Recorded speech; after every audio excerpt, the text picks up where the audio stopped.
Ways to make it seem like Vic was completely 100% innocent.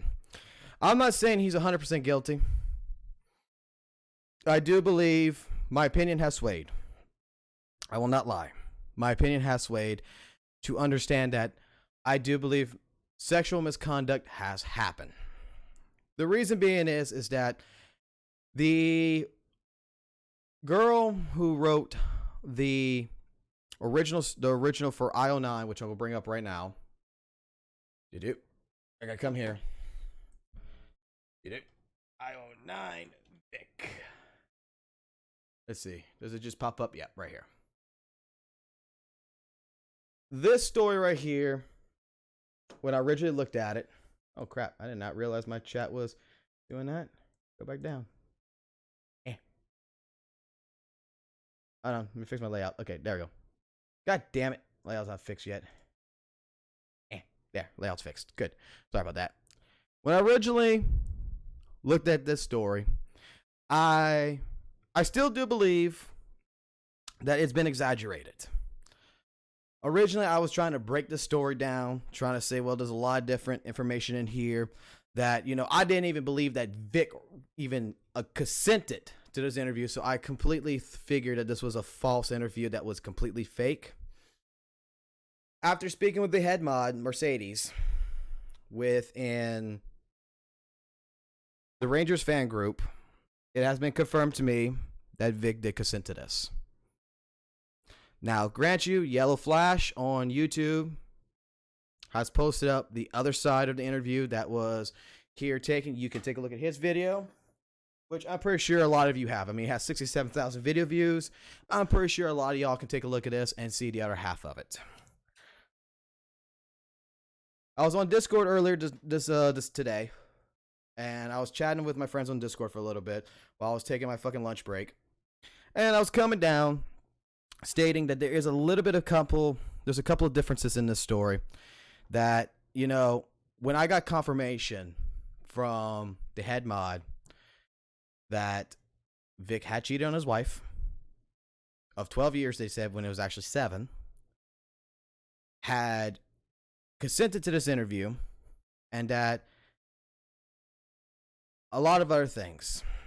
I was told about the hair pulling incident and how that came involved. I was told a lot of different things. And I'm not going to lie. Those lot of different things has made me question certain situations. Back in May of 2018, it was confirmed that both Michele and Vic had separated privately. It wasn't discovered until during the summertime when the mods discovered it. These two kept a professional relationship with one another. Instead of, if you read an article, I think there's an article out there online that I would have to go find, that Caro actually went ahead and showed me, that stated the reason why they haven't gotten married is because they pulled off their engagement for the purpose of a family incident. That was an excuse used because that is when they found out pretty much that Vic had cheated on his wife. During which of the time period, Vic has possibly pushed his sway a little bit to some people. I've had the pleasure this evening to speak with Jamie Marchi, over Twitter in a DM, which I will show on the stream later this evening, to get her side of things. And I expressed to her what I have found, to have her discuss with me what has happened with these things.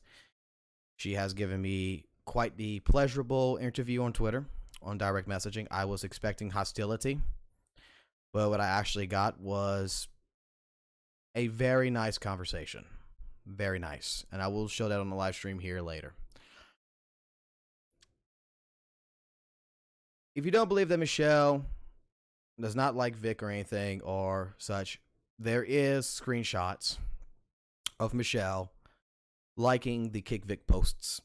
There is screenshots of her saying such, and if you are a follower on her Twitter, which I am not anymore, there is some information that was divulged. I do believe that we would have to take some of these allegations completely seriously. Do I believe every single allegation that we need to take seriously against Vic? No. Do I believe there might have been some sexual misconduct now within the Funimation with the voice actors? Yes. And there is some points that was brought up that's actually really good points, is why is every single voice actor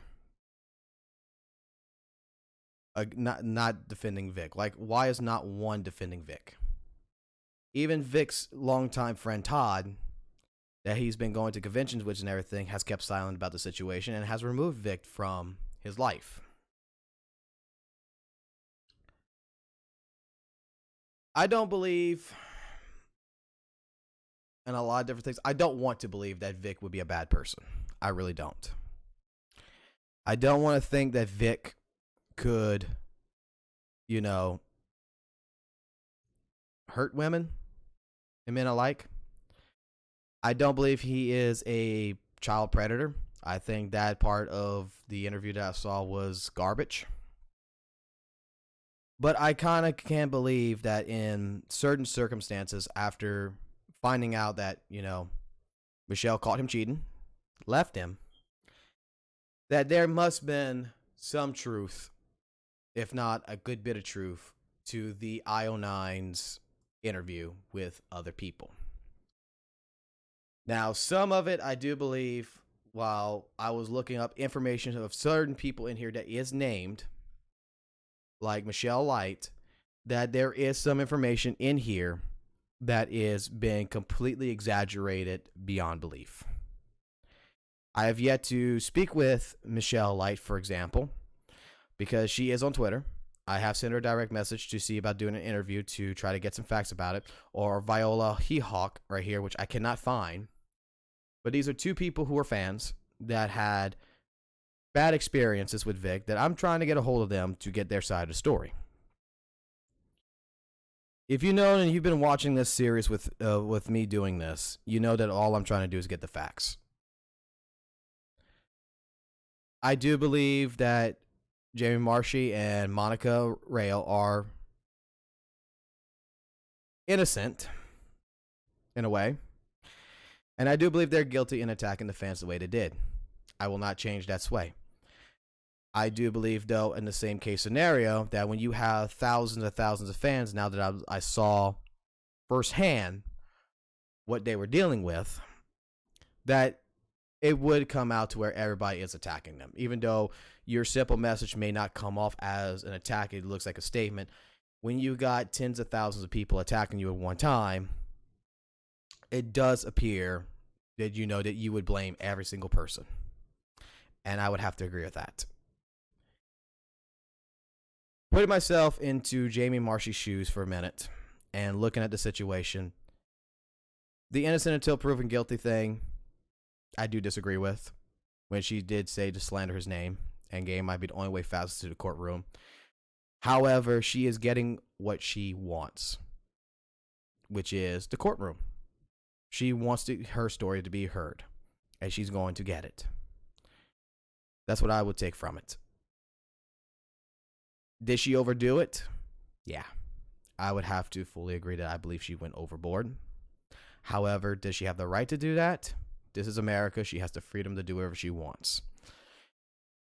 Attacking the fans of Dragon Ball and anime related, both for Monica and her. No, I don't believe that was called for. Same thing for Sean and same thing for Chris Sabat. I don't believe that was the right approach of any sort. It's hard to come out and, you have one clear thought one day, and then you get told a couple different things, and then you find some more information. Like, I'll be completely honest here.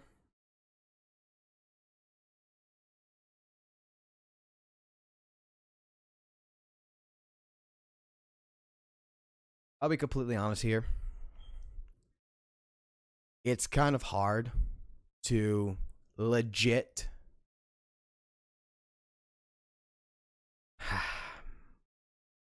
contradict myself, because I was 100% almost sure that Vic was innocent. Now, my thinking for that is not there. Like, there's a couple of different problems with a lot of different things going on, and I want to bring up another matter. We're going to get to a whole bunch of other stuff here, but I must say that, yes, the actions taken, in my personal opinion, with Miss Marchi and Miss Rail, I do believe the attack on fans was wrong and not justified. I do believe that it was kicking the bee's nest with certain things. However, I do understand now the reason why they did such. And I know I'm probably going to have a bunch of people that's going to hate me for this, for stating these kind of facts. Because every single YouTuber that I've seen so far is like completely on Vic's side. And the difference I think that about me compared to them is that I'm just trying to get both sides of the story. And I'm trying to come up with a conclusion. Vic cheated on his wife. Vic had an alcoholic problem. Vic, we all know, is a recovering was or is still a recovering alcoholic. We don't know that for sure about that situation anymore. I do believe that when his wife or fiance left him, that there is a bit of a possibility that the man went into complete depression, probably hit the bottom, and probably did things of nature that should have never been done. I do believe this. I do believe that in that case scenario, like I stated on my Discord with a couple of people, that Vic is a scumbag for that.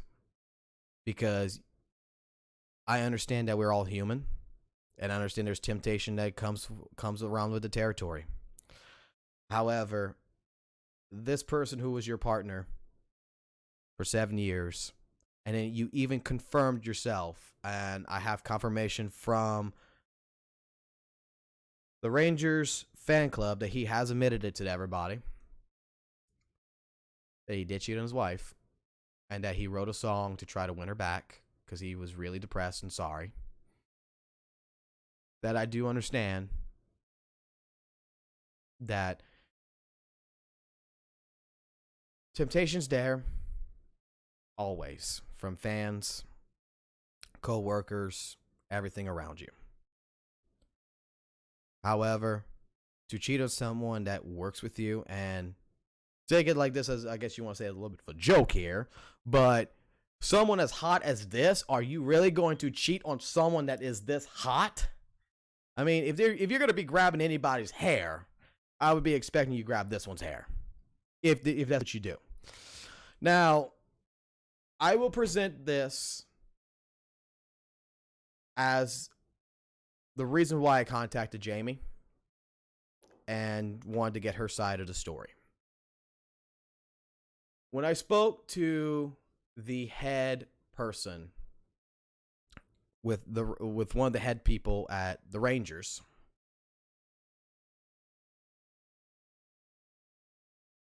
I got a DM like this.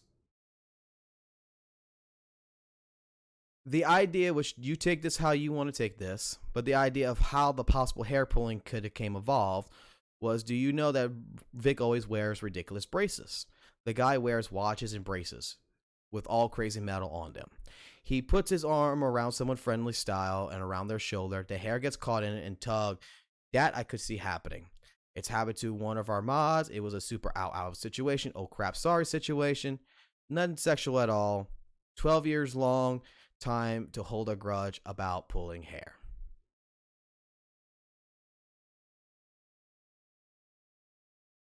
I thought about it when this came evolved,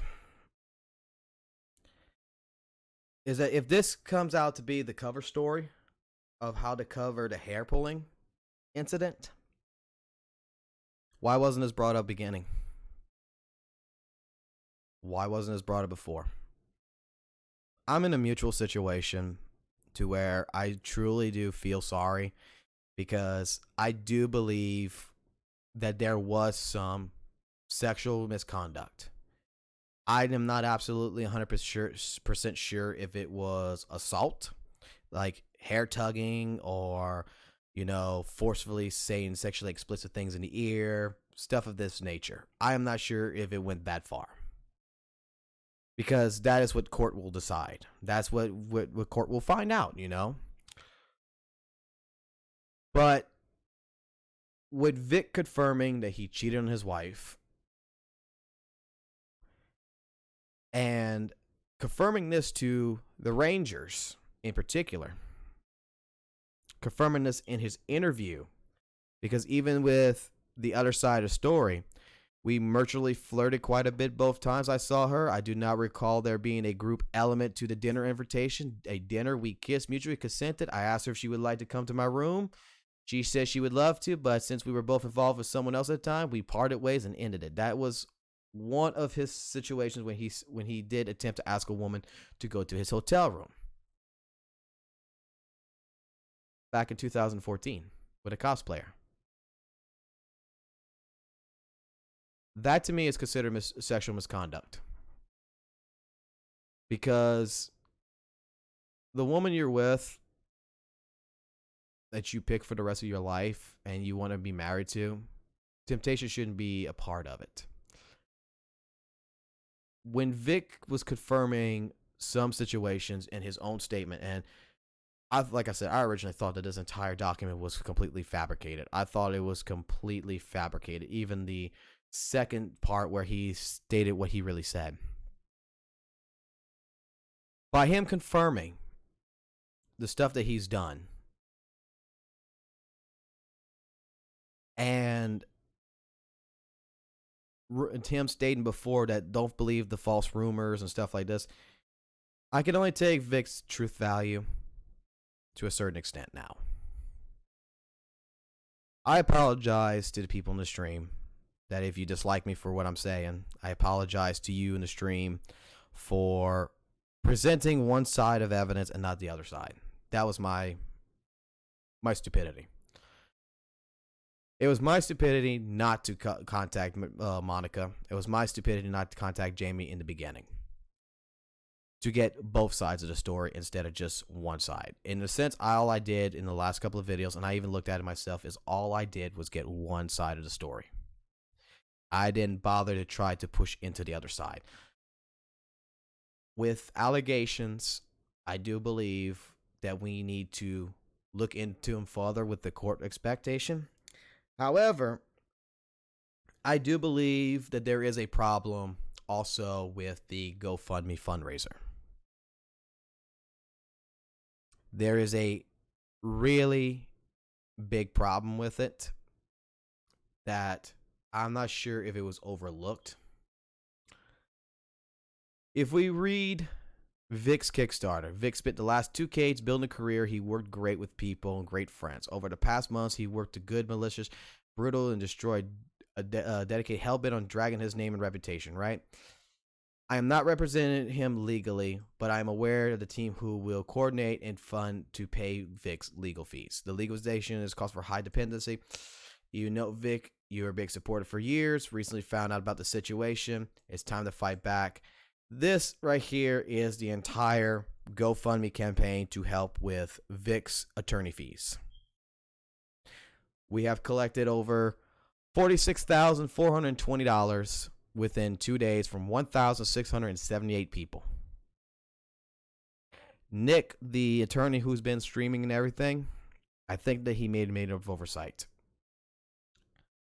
If you go to the GoFundMe terms and services, the following examples of content are used that is that is illegal or prohibited by GoFundMe. This list is not exhaustive. We reserve the right to investigate anyone who in our sole aggression violates the terms of spirit, terms of services. We further reserve without limitation the right to remove an offering conduct. Suspend or terminate accounts such as violator, stop payments, blah, blah, blah, appropriate. Without limiting foregoing. So this is a list of examples of content that you cannot do that's either prohibited or illegal within GoFundMe. Campaigns we deem in our sole discretion to be part of or for legal defense of alleged crimes associated with hate, violence, harassment, bullying, discrimination, terrorism, intolerance, or any kind of relation to race, ethnicity, national origin, religious affirmation, sexual orientation, sex, gender identity, or serious disability or diseases.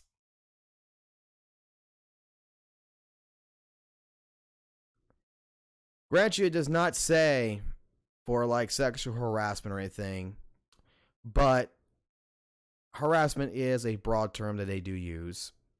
Discrimination is a term that we could use. And you're not supposed to use it for legal defense of these natures. This campaign is basically something that GoFundMe will probably end up having to shut down. If I was GoFundMe, because that is a part, apparently this would be against GoFundMe's terms and services.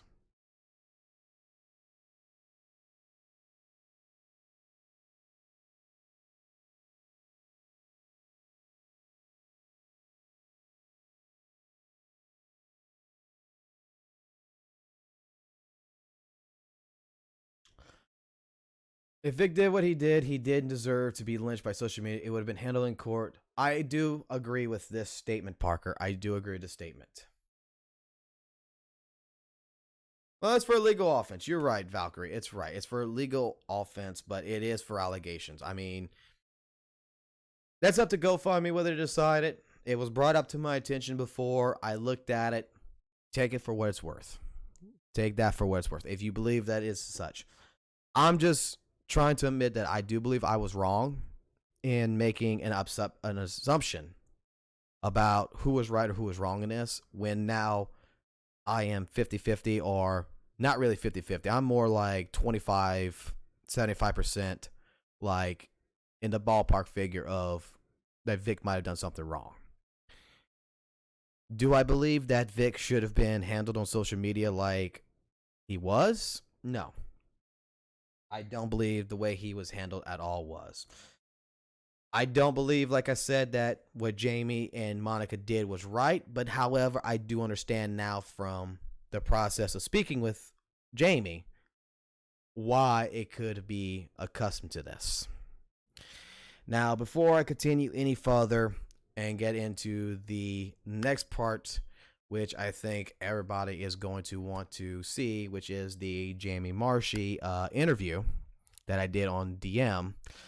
I'm going to go ahead, invite my wife, and let her invite whoever she believes needs to be in here, and we can have a conversation about this with you guys and let you hear the opinion of several other people, and then we will continue with the stream, getting into the topic about getting into the the interview with Jamie Marchi, because I must admit that, like I said, it was actually very pleasant of a conversation, and I was expecting hostility, but what I got was kindness.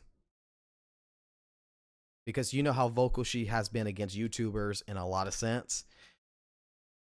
Her granting me this opportunity, I must admit that I do truly appreciate it, and I feel horrible.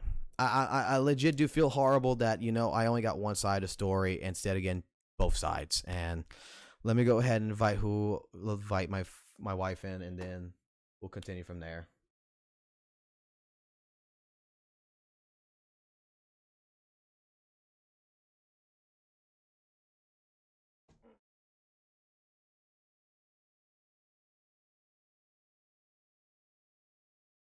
And let's see, make sure that I can make sure you are actually connected to right. Something going on. What's going on? Hang on a second. Okay, apparently something is going on that I am not aware of.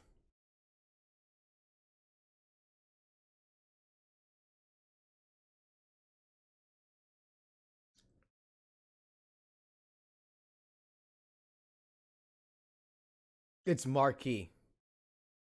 Henry All. I am continuing to hear the ringtone. This is that on your end or mine? Restart this call. Okay.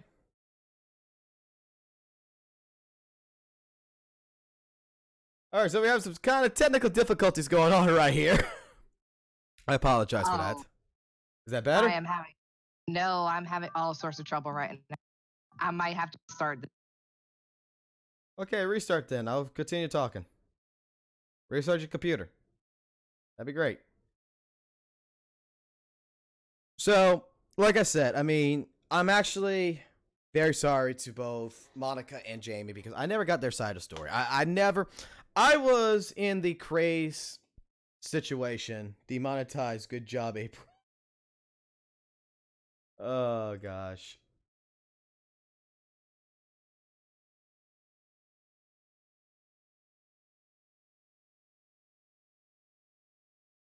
Got him.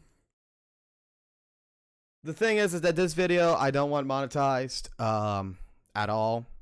And if there would be like a donation or something, I will give it over to charity, because this is my fault in a lot of regards.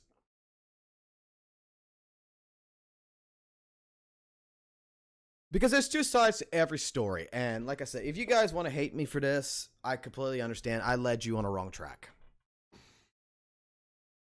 All I wanted to do was find the facts, and I didn't bother to find the correct facts. I bothered to only get one side of the story, and I almost dropped my fucking drink. God damn it, son of a bitch.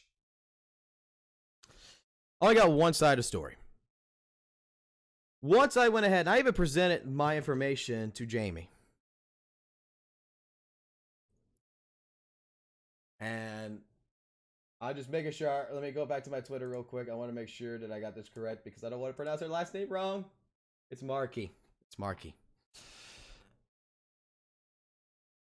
Like I said, it was a pleasant conversation, and I presented my information to her because the reason being is that it doesn't sit right with me.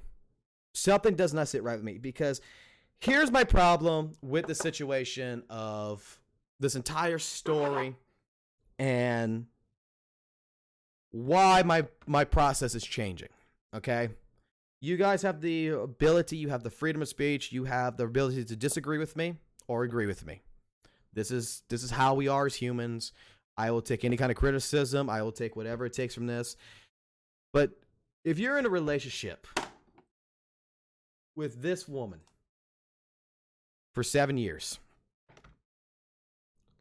a co-star with you, a person who's worked with you, and then you find out that your future husband is going to cheat on you, or is cheating on you, excuse me, then at that point in time, that makes me question the entire situation. Yes, they kept it private. They kept it private away from people until mid summer of 2018, but they refused after that to, like, you could see in pictures between Michele on Facebook and everything with Vic that she removed herself from the problem. Allegations came through. She saw him for herself. She saw the type of person, and the thing is that that's where the credibility to me ends with Vic. That's my personal opinion. It's because why should I trust a person who is a devoted Christian, who is a man that is going out of his way to help others, to be an inspiration to people? What kind of inspiration is it if you're going to cheat on your wife?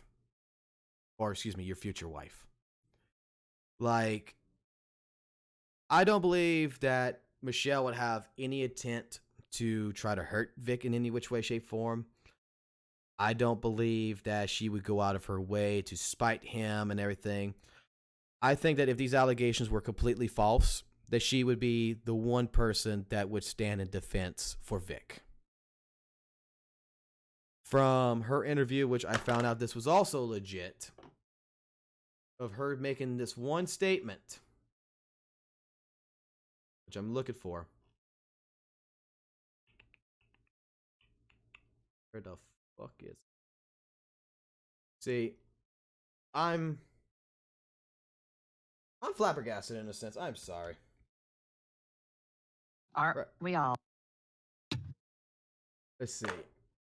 Can I just say real quick, to be fair, Fox, you aren't really like a cop, so it's not really your fault that you didn't get two sides of the story. You're not, you never done this type of stick before.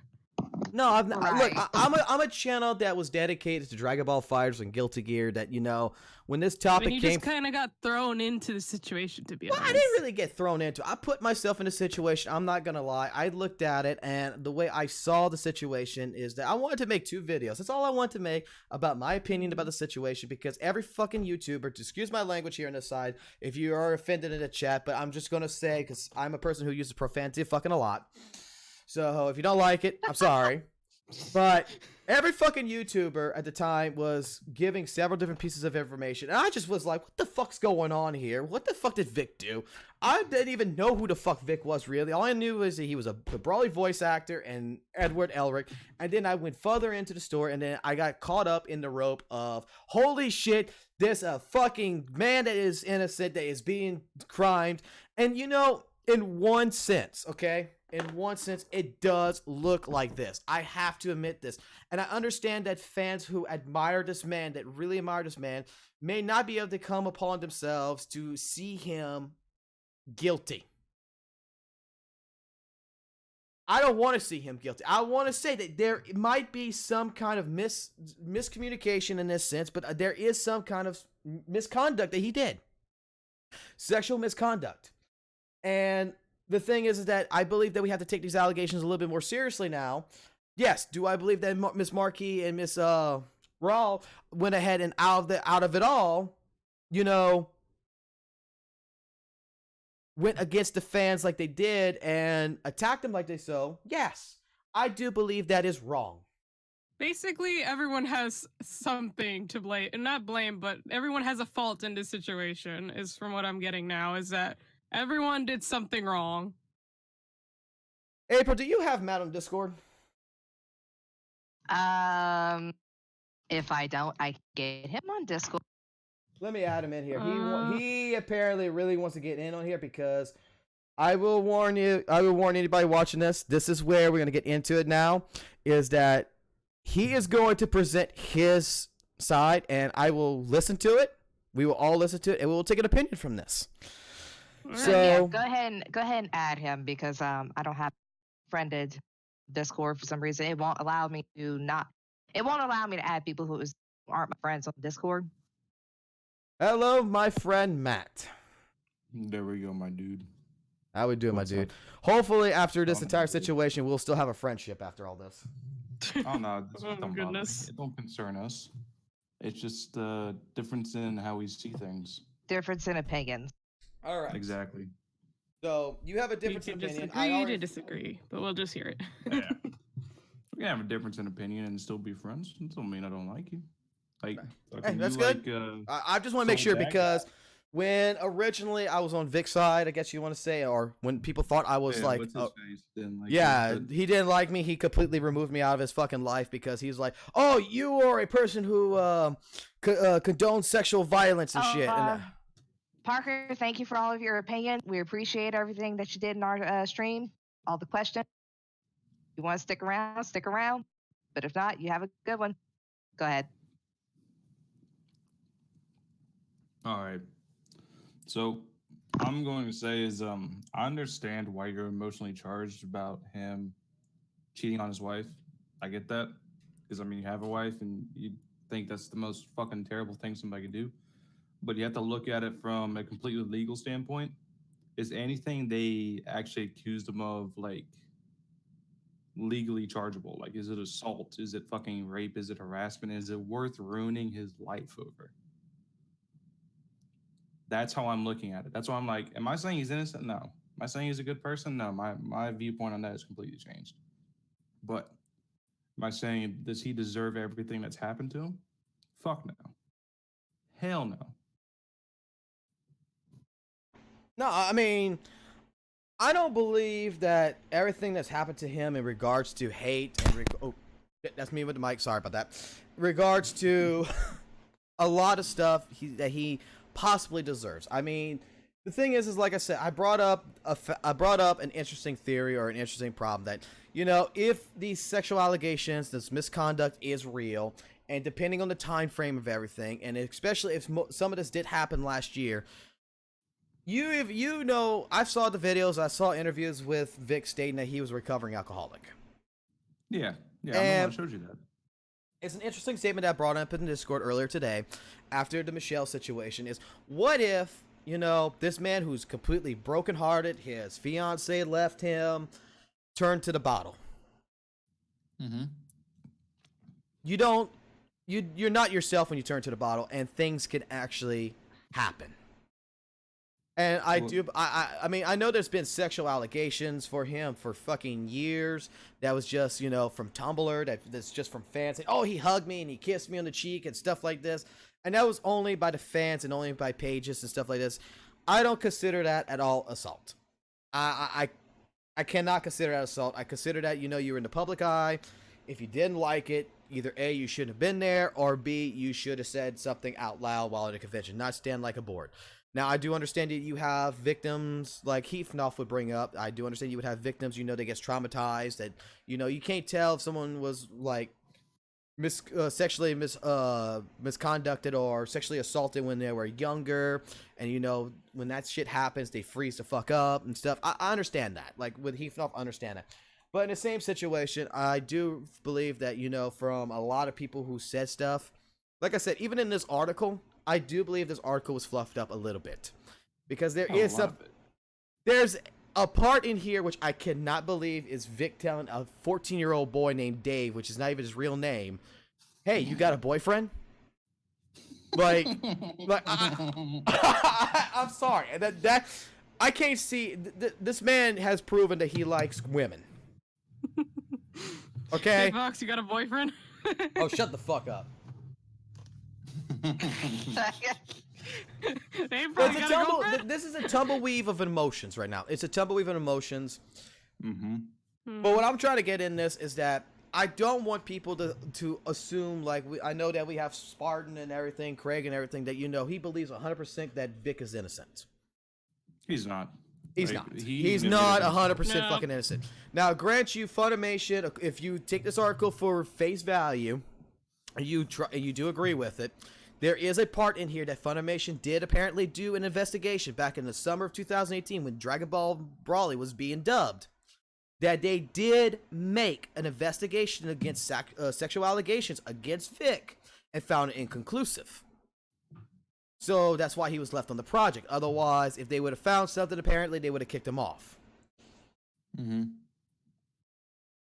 The whole issue was how it was handled. It's not the situation like misconduct like that, especially whenever it's just like huge networking of people that are supposed to be buddy and shit. And I'm sure he's not the only one that's made passes on those women. It's just he was the target this time.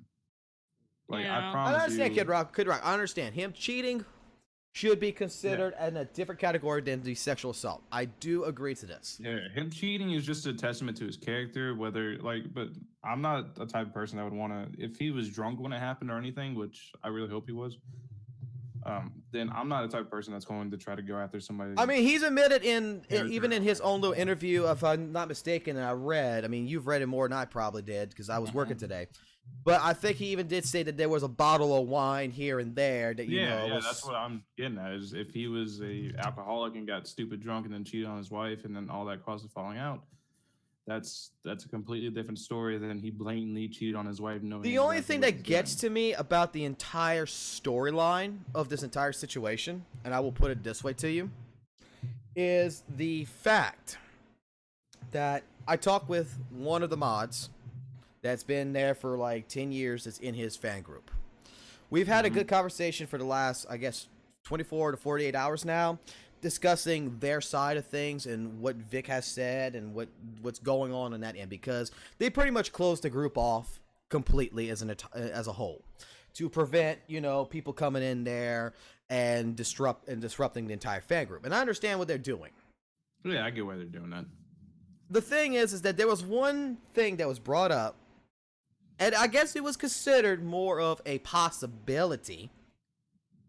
Quote me on, I'm going to quote this, is that the head mod was explaining to me that you do realize when you watch Vic, like on cons and stuff like this, he's wearing like metal bracelets and like watches and such, and that, you know, when he puts like his hand around somebody, it can get caught in the hair, and it's happened to one of their mods before, and it's like, that's how they're explaining how there's a possibility of the idealism of what could have happened to Miss Jamie in the sense of the hair pulling. The situation that I see with that is that was explained to them by Vic. Vic stated in his 2 postings on Twitter that he doesn't greet people that way. Yeah. Why not put in there, you know, there might have been a time where, you know, my bracelet caught in your hair and I'm sorry about it if you thought it was saying, you know. At that point, the way he's been handling things in the public eye is completely 100% correct. He would be saying more than necessary and self-incriminating. True. Because all you need to do is create doubt. Doubt in whatever story you have. It doesn't matter. If you create doubt, you are fucked. So I understand that the judgment doesn't lie. I understand that if cheating happened in 2017, well, the cheating didn't happen in 2017. The breakup happened in 2017. The cheating has been happening since, according to Vic, quite some time. It's not been like just a once in a encounter. It's been happening multiple times throughout the last, since at least 2004, from what I believe it was. Was it 2004, I believe it was, that the first one came out? And he admitted it, that, you know, they shared a bottle and stuff like this. That was like 2004 or something. So he's been cheating on his wife. And, I mean, I think he even admitted, I might be wrong, did he admit to the, in the video with Yellow Flash, did he admit that he did touch the other girl with the on her thighs? Yes. Yeah, he did. But he said they were in her apartment. Right, and she says that they were in his apartment. Yeah, and that's actually a really big. It sounds like a little detail. That's actually a huge difference because that means she invited him in versus him coercing her in. Right. That basically means one of them's lying. Yeah, that's the way with anything though. You can ask 2 people. You can tell 2 people the exact same thing. If you read the interview though, apparently she went straight to the con guest people or whatever, guest management, and told the guest management what happened, but she didn't tell hotel management, which she was just scared because of for whatever reason. But they did apparently back her up, according to IO9. They said that they talked to him, which, if that's the case, then that should come into court of law. If that's the case, that would come into court of law. Then that person has a witness that can testify to that encounter. I cannot say if that is true or false in that case scenario. See, here's where it makes a big difference on why those stories vary and why. Because if she actually said no and pushed him off, and he kept pursuing her, then you have a crime. That is then at that point sexual assault. Yeah. But if anything before that, that is just sexual misconduct. Well, it's not even misconduct; just consensual. Like, I was speaking in terms of I'm not saying she didn't like say silence is sin, not that. I have a question. Can you confirm when it came out that he was cheating on his wife? Like what year? Did you say 2017? It was in 2014 when I've seen the first allegation of it. When Vic confirmed it himself, it's in 2014 with Yellow Flash 2's video, where it says a cosplayer came to KawaiiCon 2014. Vic says, yes, I recall it differently though. No, when he said he did not touch this woman out of consent, and no, that they did not go to the hotel room despite her turning him down several times. He said it was a mutual flirt, that he saw her, and then did recall that the group element was a dinner invitation. So it did happen within 2014. Vic did confirm that. Okay, just making sure, because I had thought you said 2017 for some reason. That date came out during one of our discussions earlier. Well, 2017 is when him and his wife, with him and his fiance, not wife, fiance separated. Okay. Yeah, that's when it finally became public, because it wasn't really public due to them deciding to be professional and just being hush-hush about it and just coming up with the excuse, I believe, that... She came out with it this month that they broke up in May of 2017. The mods of the Rangers found out about it in the summertime because she moved to Los Angeles and he stayed home. The situation from there, they used the excuse that it was a family emergency, or like what you were explaining to me, Carl, with the article, the reason why they postponed their marriage. Wedding. Yeah, essentially. So that was the entire situation. They used it because they didn't want, the entire public come in, because, I mean, come on, she's like the hottest fucking actress there is in fucking Hollywood right now. I mean, and paparazzis, they go nuts for that stuff. Right. That would have been on TMZ and shit like that. The thing is like I said, my fault in all this is that I did not get Jamie Marchi's side of the story. And you couldn't at that time. Marchi. It's Marchi. Yeah, I mean, all of them on social media at that time were kind of losing their shit, to put it. Yeah, you couldn't get anybody's opinion But back then. but I think you could agree with this. Matt. Okay, and no offense to Miss Marchi and Miss Monica on this. No offense whatsoever. Us men compared to women. No offense to you either, April, and no offense to you either, Caro. But majority of people. But I'll even go broader. I'll even go through a bigger clause in this, a bigger term. Majority of people don't handle criticism well, and the thing is that if even with them, let's say let's just say they're 100% right, 100% true. Yes, in the way that they handled themselves was irrational. It was absurd. It was disgusting in the fans' eyes. However, after, like I said, spending at least a good 15 minutes in the shoes of Miss Marchi and taking a look at it, when you're getting constant death threats and you're getting constant people attacking you and everything, everybody, I would believe, becomes an attacker to you. Whether they're just making a statement or not, it comes off as an attack. And the thing is also, you and I have been on the internet a very long time. Mm-hmm. How many death threats and shit have we gotten? And how serious do we take them? I understand. He got a message about his boy. Fox may remember when we got attacked during. Let me put it like this. Stream. My not gonna do son anything. was accused. Yeah. Some person came to me, tweeted to me, and said they're gonna rape my 1-year-old son. I'm not gonna lie, that pissed me the fuck off.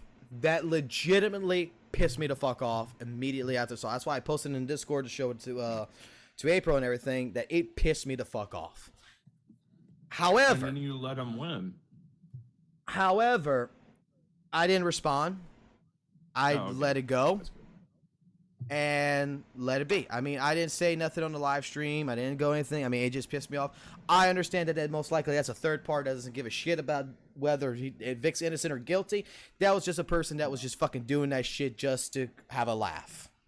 Just to get a rise out of you. Exactly.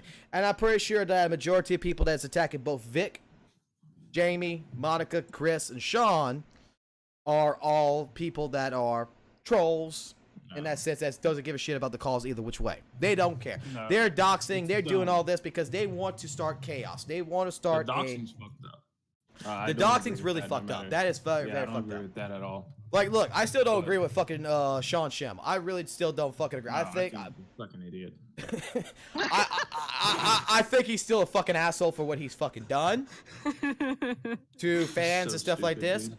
But at the same point in time, him getting doxed and everything else and getting his address leaked out and shit like this, I do feel for him in that case scenario. He should not go through that. But I don't agree with the way he's handled the situation. I don't agree with the way he's handled the situation in the past with several people. I mean, No, I've seen plenty of conventions where he was just straight up dicks to fans whenever they would ask questions he didn't like. right. I always mean, been we saw for we heard and saw for ourselves with the one about Team 4-Star, even though Yeah, he was just I tired of used to fucking work sports with, and you know this, I used to work with the MCN program and stuff like this, and I can tell you for a fact, even Team 4-Star came out thanking Funimation and everything, to where Funimation saved Dragon Ball Z Abridged. They supported it. They used him as voice actors in the Dragon Ball Kai when they replaced the part with Hercule winning against Cell on those big screens during the Majin Buu saga. They did all this. They developed it because they understood that Team 4-Star was bringing in fans. Sean Shamel, who says, oh, well, Funimation does not approve of this. They told them to shut it down, and they still won't listen. It's illegal. Well, your company actually did support it. Your company did help them. That kind of stuff. Or the one part where when someone asked him a question, I remember this on a panel interview that he did, said, what does he think about the previous Goku before, Peter Kelmis or Ian or something like that, and he's told him, you know what I think about that?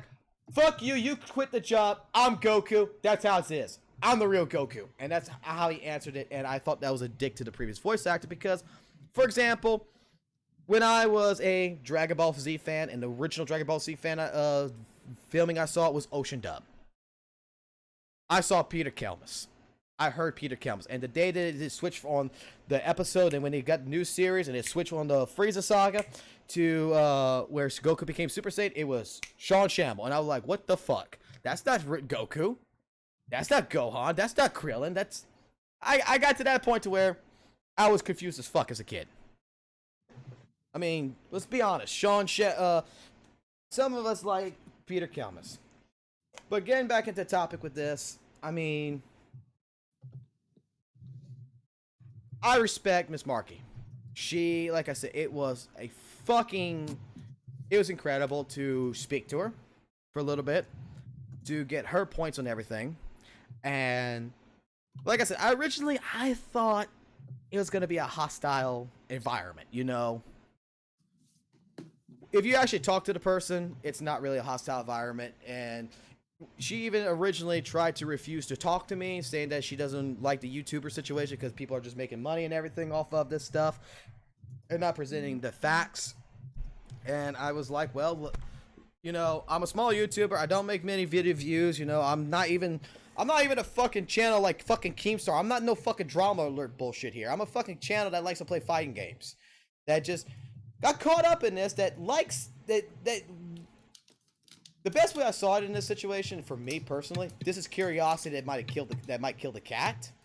But this is a situation where I think you could agree with me, Matt, is that not just me, but a lot of people are looking for the pieces to the puzzle because not everything's been displayed. This was put originally in the public eye before it was even thrown into court. And then from there, you, me, and everyone else that's watching this video right now is trying our best to conclude an opinion that is not biased.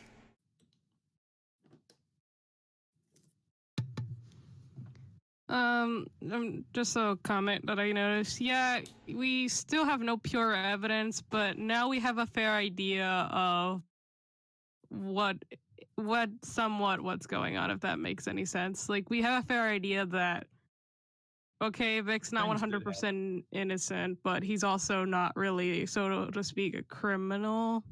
From what we discussed on voice chat, Fox, and Discord, I recall I remember asking you, like, if there was alcohol involved per se on what he did. I feel like the punishment he could get is just rehab. I think the punishment that he should have for sexual misconduct, if alcohol was involved or anything, would be, yes, reprimand him, let HR look at the situation, strike him, tell him, look, you're suspended. Like, I've seen this in workplaces that I've worked for, to where when a person, you know, sexually misconduct or any kind of misconduct, they get reprimanded, they get put into a situation to where it's like, look, you did this, fucking bad, don't do it again, here's your punishment. You are going to be suspended without pay. You still have to come to work. You still have to do all this stuff that you normally do, but you're not going to get paid for it. And you have to go through a sexual harassment course. And if it would be with alcohol as well, you would have to go into rehab and prove to us that you can clean yourself. And then we will consider bringing you back on board as a paid person. At which point in time, if you do this again, you're fired for good and you don't come back. Honestly, that's how I feel that Funimation and possibly Rooster Teeth should have handled this. Is that take a look at the situation, and even though there is like maybe hundreds of fucking accusations here, take a look at it. If this is actually his first offense on record, handle it that way, and then if he would have fucked up again, then it's on him. That's it. Closed deal. However, it depends on the severity of what he did. Also, like if there is actual hair pulling, like he actually grabbed Miss Marchi by the hair, for example, in the lobby of Funimation, pulled her hair back and whispered something sexual in her ear. By just pulling her on the hair, that is assault. 100%. And at that point in time, that right there would classify, you're fired, get the fuck out of here, don't come back. Yeah. Oh yeah, for sure. And I do understand in the eyes of probably Miss Marchi and Miss Real that, you know, I kind of seen it for myself, and you know, I had a conversation a while ago about this with someone else too, that he kind of put this in perspective. Vic sort of made Funimation with his voice acting. He does have, I think we could probably both agree on this, Matt, on this sense, because you remember Sean Shammel's parody about Kip. Mm-hmm. Yeah. I don't believe the part of the child predator shit, but when he got to the part where he's in the vocal booth screaming and yelling, telling everybody, 100%. I do believe that. I've seen it for myself with some people that even though they're so nice, that they do have a complex, that, you know, they have an ego complex. And it's different when you're getting criticism. Right, and when you're getting criticism. I do believe that there is a possibility of that happening, and, you know, with Funimation, he kind of was the golden goose, because if you go take a look at him, like, behind the voice actors, and you look at all the roles he's been in with Funimation, that guy pretty much voiced almost every character in almost every fucking anime for Funimation. He sang the GT song, dude. I love the GT song. It's the Exactly. only good thing about it. He sung the fucking Dragon Ball Kai in Super Song. Yeah. And that's what I'm saying, that he is a person that, you know, in that lighting, I would have to picture myself as a female with a vagina and think that, you know, if Yikes. God. That's not a mental image I want. if I would be standing up and I would be making an accusation to Funimation's cash cow saying that this man sexually assaulted me. Okay? Let's just picture it like this. Again, Let's I put... just have mental imagery going. Fuck I off. think we all did for a second, and we all shivered in disgust. Shut the fuck up, you continue. goddamn son of a bitches. We're not judging. The thing is, what I'm taking from this is, with him being so big, especially at that time period, would you not consider that someone like Jamie would be not scared that she would lose her job, or Monica would not lose their job, over the fact that, you know, you're going against the person that makes Funimation money?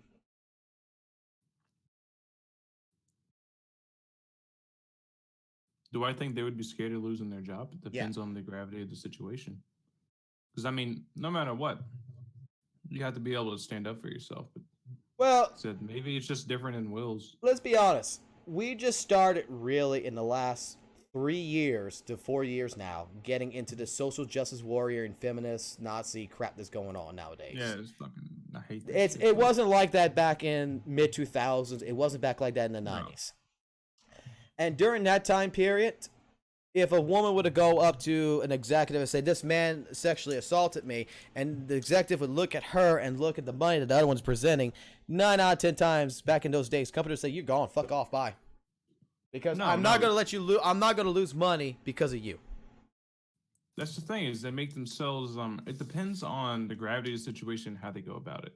Because the best example I can think of is my father recently had to let go of a woman for claims. Same way, is because whenever she was asked to do something, she refused, and then the boss told her if she doesn't like it, she can get the fuck out. There's the door. The things in that arc itself provides no one told on Vic nor information others. The missing stairs analogy. Yes, the missing stairs, like the thing that people have expressed, like it doesn't explain in here, but like how Christopher Sabat, I believe, is the one that presented this, is that everybody knew about Vic. This is how the voice actors apparently treated Vic. Is that this guy right here is a problem. Avoid him, just like that step is broken, avoid the step. That's apparently the entire situation within Funimation with the voice actor group, how they handled with Vic. And that is like, look, you just don't want to step over that step right there, otherwise you're going to get caught in a situation. That I can kind of contest to, because back in the 2000s, even nowadays, you do see this. It's like I get told once in a while at work, like, you know that guy right there? Yeah, just don't fucking piss him off. Don't get near him, because that motherfucker right there can fire your ass. You know, that guy right there can cause a whole bunch of problems for you. And so basically someone with power, so to speak, that has an advantage over you. Right. And back in the 2000s and back in 1990s, you can actually, I would contest that Vic probably would have had that power, because this man is voicing so many roles. Instead of them having to hire several different people to do these roles, you got one man that has a voice that can do so many different roles. He basically got like a Rolodex of voices that he could do for them. Exactly. He's got a Rolodex. So in that case scenario, you need one man that can do 10 voices rather than go and hire 10 different voice actors. Where in some people's cases with voice acting work, they can only do just a couple of different voices.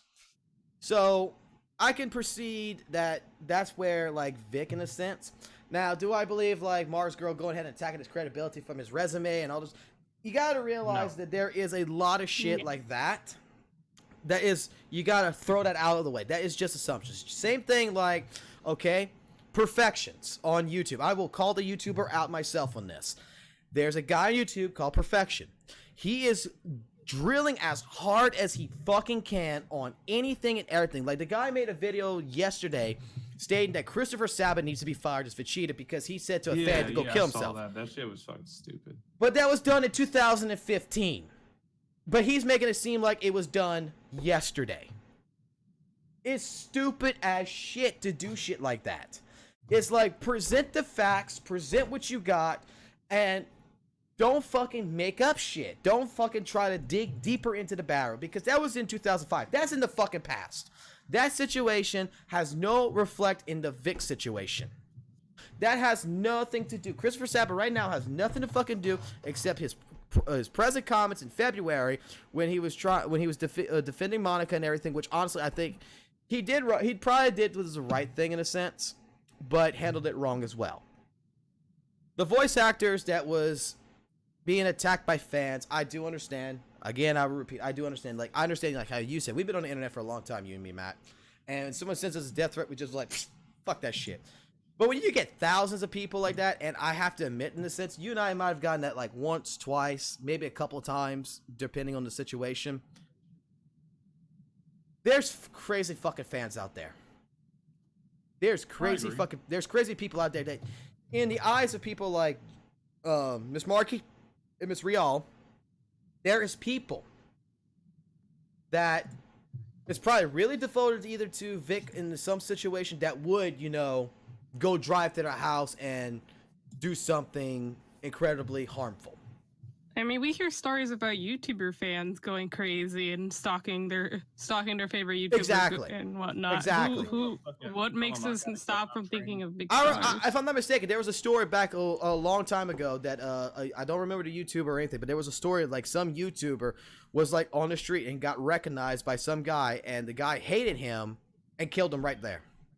Oof. I don't know about that. I know there's the one with the guy who got fucking socked.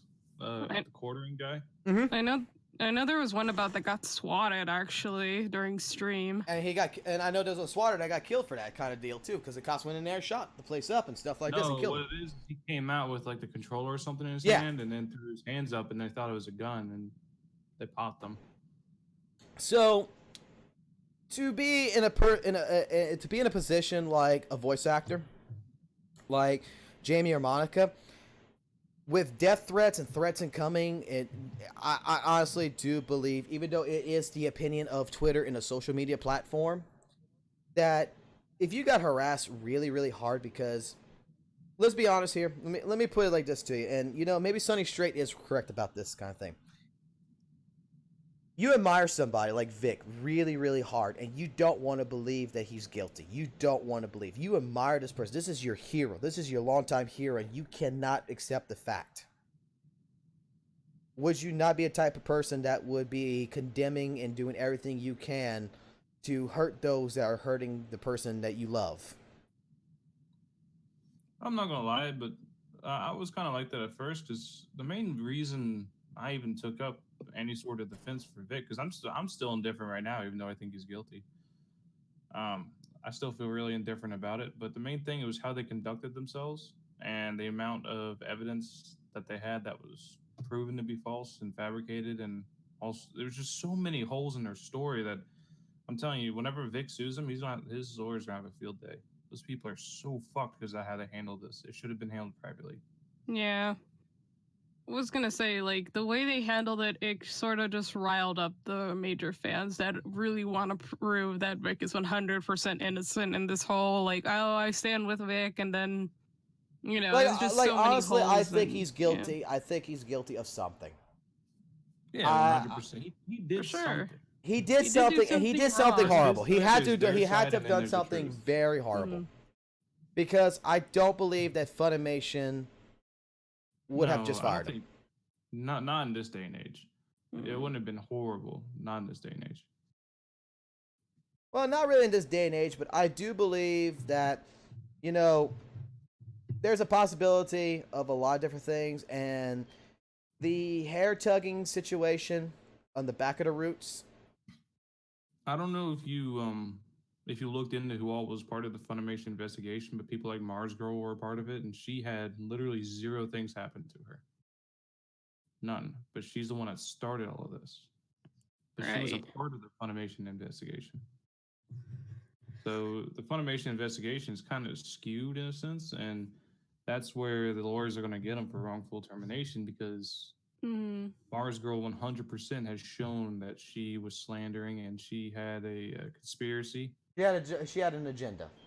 A Yeah. motive, essentially, which, if she was involved in the case, this basically makes this whole thing for the lawyers to have something to use against them. Oh yeah, she's the most screwed out of everybody because she has the most amount of evidence. It points all back to her, And I'm gonna be real, she has no money to pay for the retainer for a lawyer. She's fucked.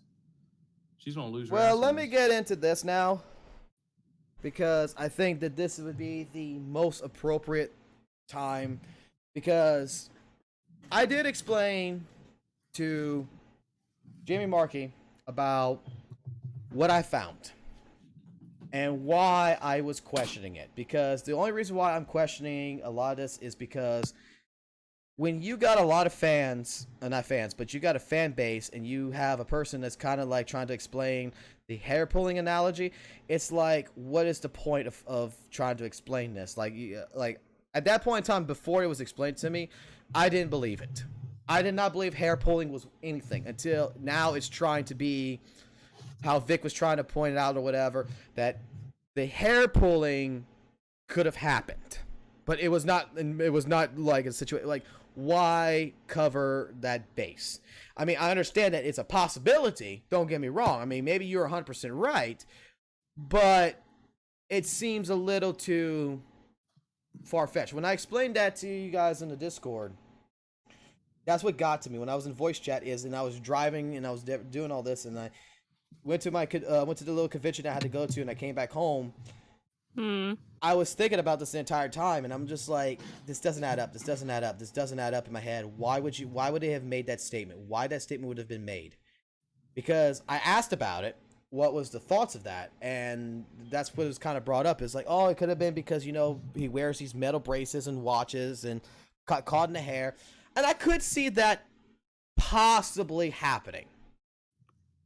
However, yeah, it's possible, but it's a bit like a stretch, there's no reason to go ahead and explain it now. There's no. If that makes sense. In the public's eye, before the IO9 interview, in the public's eye, he was completely innocent. In the IO9 interview, he admitted to almost everything. So why would he admit that? Like, why would he not admit that also? Like, yeah, I was doing this. He even admitted to tickling that girl without, consent or whatever. What the fuck? He admitted to literally everything. It's really weird because that's the one thing he didn't bring up.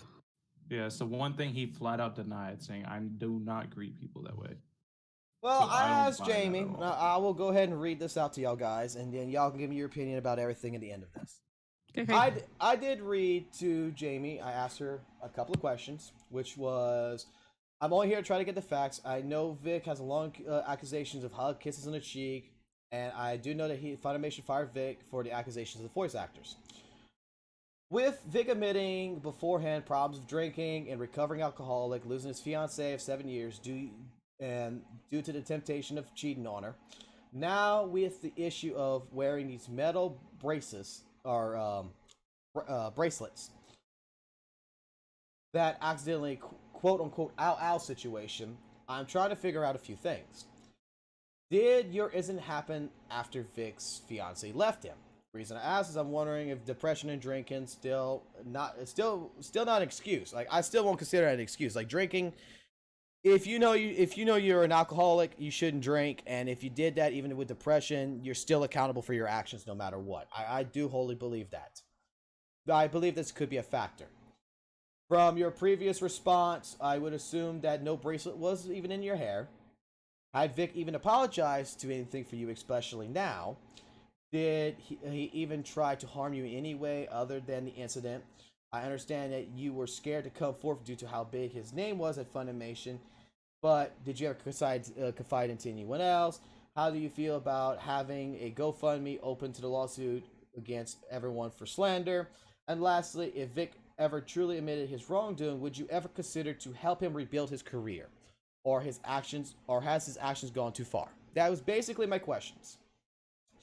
Now, I showed her the DMs from the head mod and that situation and all this, and she said, interesting, he was with Michele for 12 years. This incident was 7 or 8 years ago. Big surprise, those facts aren't correct either. So, that's what she stated to that. And then, let me get to the actual answers of everything here, because this is where I believe everything kind of goes in, because like I said, I'm questioning a lot of things here. Well, I'm glad that you can see the truth. And thank you. Here's what I'll say. My statement is on my profile, and that is exactly what happened. There are no bracelets or side hugs. He intentionally yanked my hair, and had done it to numerous women. Numerous women. Also, things to think about. Why are his fans completely ignoring the fact that he admits many of these things? Why are his fans completely ignoring that he admits to cheating on Michele numerous times? Why do they refuse to admit these things that he admits to confirm he is not a trustworthy person? Why are his fans continuing to harass his victims, even after he asked them not to? Why does he have every single coworker or staff member who has not been accused of their own harassment standing up, doesn't have them standing up to defend him? Why would a person with the second highest numbers animated characters in the world be jealous of him? Why would anyone in Dragon Ball be jealous of him? Why would I, or someone who has continuously attacked for being too honest about her opinion on things, lie now? Why would any company risk a lawsuit and fire someone without compelling evidence? Pardon the grammar mistakes, blame pizza. Apparently she was eating pizza at the same time I was doing this. And then she asked this also. Why would a man who has 2 homes need a fundraiser?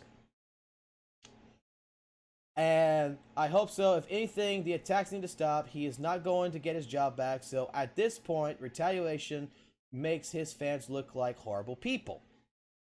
Okay? I showed her the message of the person that told me they would go rape my son. And then she said, give her a second. And then she started showing me the people that was attacking her. Like, this person here who said, I hope you get your life destroyed in every way possible. You sad excuse for a human. Hopefully you'll never be the same after. Watch your back. Let's keep telling them to fire her till they actually do. Let's target her. She needs to be jobless, as talentless waste that she is, to be honest. In no way am I saying she's talentless, and Funimation doesn't need to issue a statement regarding Marchi and the allegations against her, sexual misconduct. They fired Vic over allegations. Why not her too? Welcome to the injustice of the world. Like, we could read all this. You can see it for yourself on Twitter. I mean, there is people who has attacked her in several different things, like this one from Spazzy. Listen here, chum, I'm a dead ass that would end your autistic feminist ass completely, but from what I am seeing, you're already crumbling, so no need to break you for even more, because you're a worthless specimen on the planet and try to do a man dirty. You see how you are? I see how you say words are hard proof. This also means that you're retarded and need actual help. You don't understand the things, don't you, chum? Words are not proof, let alone evidence, and this guy keeps going on a tangent, and basically at the end says, honestly, bird in hell, chump. So, and then she asked me if I owned a home. She asked me, have you taken yourself offline? She told me how they did things. It was one of the things, and how to protect myself from doxing and stuff like this. Like, she went out of her way to try to show me how they figured out they were getting doxxed, and then to help me to prevent myself from getting doxxed. And that's what they're working on, to prevent their information from getting leaked on. And like I said, is that this person did not need to speak to me. This woman had no business. She did not have to speak to me at all. She did not need me, because like I explained to her, I was going to put this on a live stream. She said what she said, and I have to commend her for doing that, because honestly, like I said, we are coming here for the facts. We're coming here. Vic is admitting to a lot of bad shit. He's admitting that he's done countless things, even though it's related more to the cheating aspect and everything, and nothing with hair pulling or anything. Some of the things that he's admitting to can still be considered sexual misconduct, in my personal opinion. And with cosplayers and stuff like this, and the way he's hurt his wife, or fiance, to who's going to be his wife at the time, it makes me question his credibility as well. I'm not sure what you guys' opinion on this is, but it honestly, with Vic, it makes me question the ability because originally, like I said, is that this article from IO9 right here, I didn't even think that this was real. I did not think this was a real article. I thought that they falsified Vic's answers originally because I'm like, oh, Vic has not even made a public announcement that he did this until the Rangers fan group explained to me that he did do this interview. And every single one of them said, yeah, and he even told them that he did the interview. So it's like, oh, okay, so he did admit, so he actually does admit that he cheated on his wife. Because I was trying my best to prove that, they were still together or something like this because, oh, she blocked Mars Girl and shit like this. No.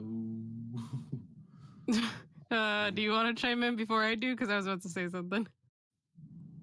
Oh, man, I forgot what I was going to say now. Oh, yeah, basically, same thing as any other time this has happened in life. There's one side of the story, there's another side of the story, and the truth is in the middle. It's all about where you find the truth. And, I mean, truth will come out, come court. So I do agree with that. I do agree with that statement. I really do agree with that statement. What you have to say, Carl? I was going to say that I really do appreciate Jamie Marchi. That's how you're pronouncing that name? Marchi. It's Marchi. Marchi. I appreciate Jamie Marchi actually having a civil discussion with you and not just straight up blocking you, because she could have just done that.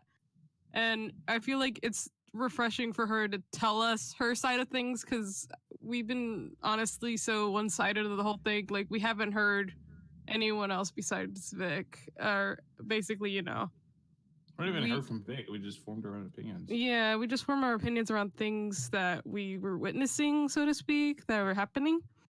And that was all we could do. And like I said, this is my fault because before those other videos that I did and everything, that's why I'm recounting everything that I'm pretty much saying, is that I should have gone, and I guess that is my fault, and that's me coming here and admitting that I'm wrong, but I'm also human in the same sense because I didn't think about it, or I was too caught up in the entire situation. Oh man, this sounds like the biggest conspiracy theory in the world, and I need to find the truth to this type deal. Right. It was, I was only getting one side of the story, and I was trying to debunk the other side without actually talking to the other side. I was taking what they were giving me and using it. Like, when Monica blocked me on Twitter and made that message before saying that I was harassing her and that she was taking my statement and going to screenshot and give it to authorities, when I messaged Funimation at the time stating that if you're going to fire Vic, I think you should fire Monica because I don't approve of the way she's handling her fan base, because her fan base, Vic's fan base, is both toxic. They're fucking right here. If you're going to fire one, fire the other, or otherwise, the best way I should have worded it was suspend them both. It should, at the time I put fire when I should have said suspended. But and I was just going to say, like, my opinion did shift after hearing this. Right. The thing is that I never took the time to listen to that side, actually. I was just working so hard to debunk everything, which there is some things I do believe I can debunk. But that's not for me to decide. That is for attorneys and a courtroom to decide. Mm-hmm. That is the actual truth. Like, I can only come up with theories on top of theories. I can only come up with my own personal agenda, opinion, however you want to put it, to go ahead and make this picture look good. Like, I mean, there was a person that came to me that said, well, what if the wife is doing all this behind the thing? Like, she's doing this all behind the scenes and she's going after fucking Vic. I remember this discussion we had. And I'm like, okay, so she's pissed off since May of 2000. This is what's stupid to me. She's pissed off since May of 2018 and been wanting to get back at him, so she waited until fucking the release of the Brawley movie before getting back at him. When honestly, she had a fucking entire fucking case already, plain sight, already done about what the fuck he did to her. She could have ruined him then. Why would she wait? Why would she wait till all these accusations come in to do it now? That to me If it's plausible in your head, that's plausible to your head. But to me, that's not plausible at all. To me, that just sounds like everybody's a conspiracy just to wait till fucking February to go ahead and ruin a man. I mean, by that fucking time, I was like, oh yeah, we're gonna wait till he's finished with the brawly voice acting, and then we're gonna all go after him and we're gonna get rid of him. Like, yeah, I recall we were basically coming up with our own theories, and you were pointing out the flaws in them. There's flaws in this. Yeah. There's flaws in that storyline. There's flaws in a lot of different parts in here. And like I will say, and if Miss Marchi ever watches this, or if Miss Real ever watches this, I will make this statement right here, is that please don't take this the wrong way for either of you, and don't take this wrong way either for you, Vic, is that nobody's telling the truth. And the reason why I'm saying nobody's telling the truth is because it's human nature to protect yourself. There's always going to be an exaggeration on both sides of the truth. That's why you go to a courtroom. That's why you go into and you handle this. It's because someone's going to find that medium of truth, because there is something that each party is going to exaggerate a little bit more here, a little bit more there, but it doesn't really change the story. It's just that we're just going to change this little thing, we're going to change that little thing, and we're going to make it sound worse than what it might be, or we're going to make it sound a lot less worse than what it actually is. And we're going basically to convince the person to believe in them is how I see it when it comes to exaggerations. Because I guarantee you, if Vic would have came out, let's just be honest here, Vic would come out right now and tell what came out before, told the truth of everything, like complete truth, he probably would have made himself look like a complete scumbag, and then everybody would have an opinion that he is the dumbest thing there, the dumbest thing. Because I mean, no offense to Miss Michele, but this gorgeous redhead, why the fuck would you cheat on this shit? Like legit. When my fiance here, when my fiance and another girl in my Discord saw who the wife was, it's like, fuck you, Fox, fuck, and the other one, fuck my boyfriend, I want her ass. I know, all the girls basically agreed, even me, like, we'll ditch our boyfriends for her. I'm sorry, honey, but I really, I would. Why on earth would he cheat on her with Monica Real? And I mean that as nice as I possibly can.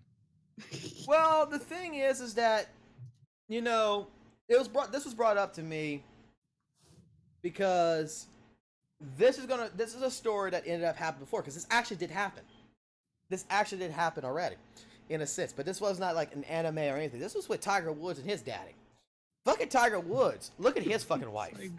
Let's look at Tiger Woods' wife. All right. I'm gonna put this up on the stream.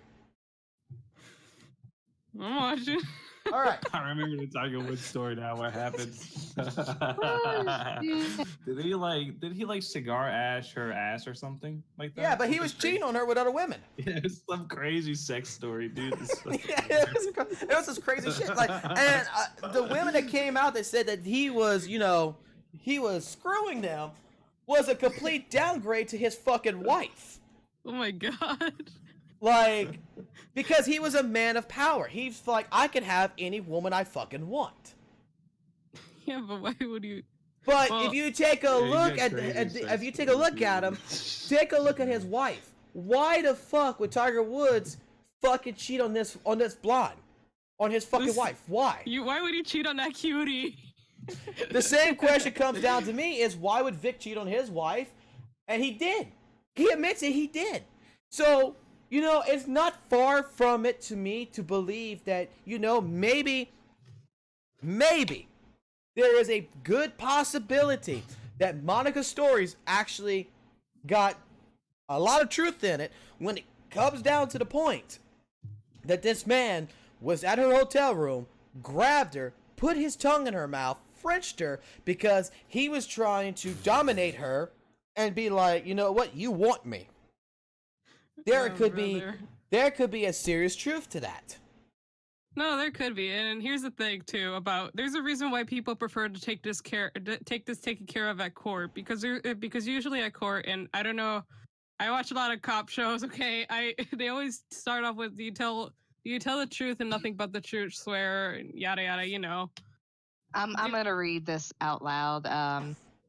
It's more Go than ahead. looks, to be honest. Be the most beautiful person ever, but if the person you're with does not share your mutual affection and respect, value, hold, they will. Yeah, they will cheat. I mean, that is another possibility. There's a lot of different possibilities in all this. But like I'm getting at, why? Yeah, like what's the reason? I mean, and then like and then because I was trying to figure out if she was on whose side she was on. She's got her entire Twitter protected.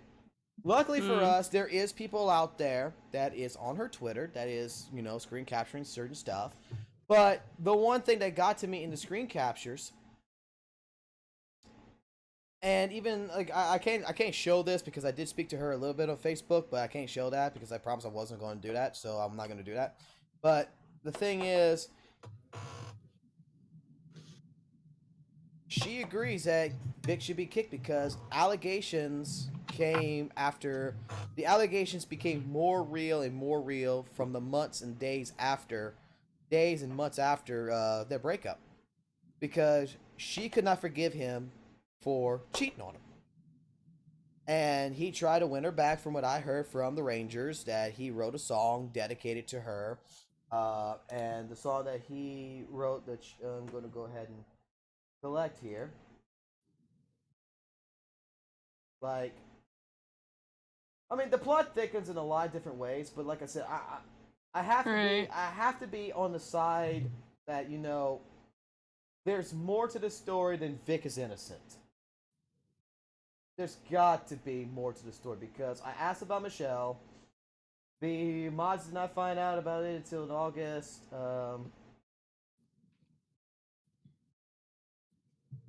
And they don't condone him for cheating. But what's up? Oh yeah, the song is "I Can Show You" was written by Vic to win her back after previous breakup due to cheating. So that was part of the that part of the interview was false. So she was well aware of the cheating in the past, and okay, that's what she was trying to get to me. So what do you have to say, Carl? I was just gonna say real quick, just to state my side of the whole thing, since my opinion was changed. I'm basically back to the whole neutral stance where I now understand both sides fairly enough that I'm neutral to the point where I'm just neutral, and I want to now see this in court to see where this would go. Yes. I'm not gonna lie, I'm And not I neutral. just I'm just staying in the neutral stance now because I just want to now see this in court. Like, I am leaning towards the victims a bit more now after you told me what you stated with Jamie, but I can't really pick a side anymore because now I just want to see what's going to be the resolution from this. I mean, that's what it comes down to. This is that when it comes to all this entire situation, from the articles, from talking to Jamie, like, the woman could have just blocked me and said fuck off and stuff like this, and we could still be talking right now about, hey, she fucking blocked me, so there must be something they're hiding. Honestly, I don't think she's hiding anything. I really don't. Because and I just wanted to say, if you call wanted it us just call it a to- gut feeling. Just call it a gut feeling. I do believe, because originally how Vic posted his tweets, which I will go find Vic's right now. I'll go find Vic's Twitter real quick. I was just gonna say real quick, do you want me to just read the comments? Because I'm noticing a lot of them are asking some stuff, or Yeah, you or can just do that, saying like, well, how they think. We're gonna get to a Okay. question section there in a little bit. Like, the reason why I'm not paying attention to the chat, and I do apologize to people in chat that I'm only paying attention a little bit, is because I just want to get this out, and then with the open discussion, bring you involved. Like, I mean, I don't want to just go straight into it and ruin my train of thought in the same process. Okay, that's fine. Then I'll just do what I did last time and just, like, copy and paste the comments on the Discord group chat, so that way you could just take a look at it after you're done speaking your thoughts. Like, I mean, this man, like, homophobic, no, my dearest friends are longtime members of the LGBT community, anti-Semitic. Like, when I read this, and any accusations of sexual harassment, assault, or most disturbing pedophilia are completely and utterly false. My heart bleeds for anyone who endures violence of this kind, and to accuse of harming others in this way, I have no words. And then he goes ahead, he's telling his fans, you know, to stop everything, that let's make the world better. Like, I agree with the way that Vic is handling himself completely. But, I mean, this was brought into the public eye. Yes, he probably got a lawsuit against him for slander and stuff like this. But, I mean, and I'm pretty sure more demons are going to come out the closet after all this. More skeletons, more demons, you know. It's all going to come out in the open once this is court. From all sides. Unless it gets settled out of court before it even hits court. That's the only thing I can see happening. The thing that I don't the thing is that after reading that Vic does say that he is guilty of doing these things, originally it's like I could not see the man doing this. I could not see the man touching another woman's thighs. I could not see the man cheating on his wife. And without that type of information, you know, in a sense, be like, yes, I did cheat on my wife and stuff like this, and I'm really sorry to her. I mean, when he made his apology to fans, colleagues, and those that he thinks that he hurt, my only question is, why did he not put in there one little statement that would have been like, I am also sorry to my ex-fiance, you know, to show some kind of more self-worth, in my personal opinion. Now, grant you, that probably would have been more of an allegation against him, because that would have been, you know, demeaning against him, but it came out. The thing about the internet is everything's going to come out sooner or later. It just depends on how hard someone wants to look and how hard someone wants to ask questions. What I did tonight, talking to Jamie Marchi, anybody could have done that. The woman's DMs are open. You right now can go ask her any question as long as you are professional and nice, because I don't expect her to respond to somebody who's going to tell her to go kill herself. So, with further than that, I mean, is there any more opinions, like from April, from Matt, like any more fucking opinions you got? I think the song he made to win his wife back is terrible. Yeah, Matt linked it to us in Discord. I legit want to listen to it now because I listened to the first couple of seconds of it and I'm like, nope. All right, so we're gonna start off this commentary with, yeah, I think the fucking song that he fucking wrote for his wife sucks. Fox, play the song. all right, we'll play the fucking song. I'll probably get well, I'm already not monetizing this video, so I'll probably get a copyright strike from Vic. You have nothing to lose. You have nothing to lose at this point. All right, guys, all right. Before we get into any kind of questions or anything, let's listen to the song that apparently Vic made for his wife.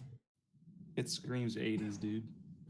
It does. It has like a techno remix. All right. Shh, 80s vibe. All right, I'll mute my mic. Just mute your mic for a little bit. I'll tell y'all when you can speak again. Let's go ahead and listen to this shit.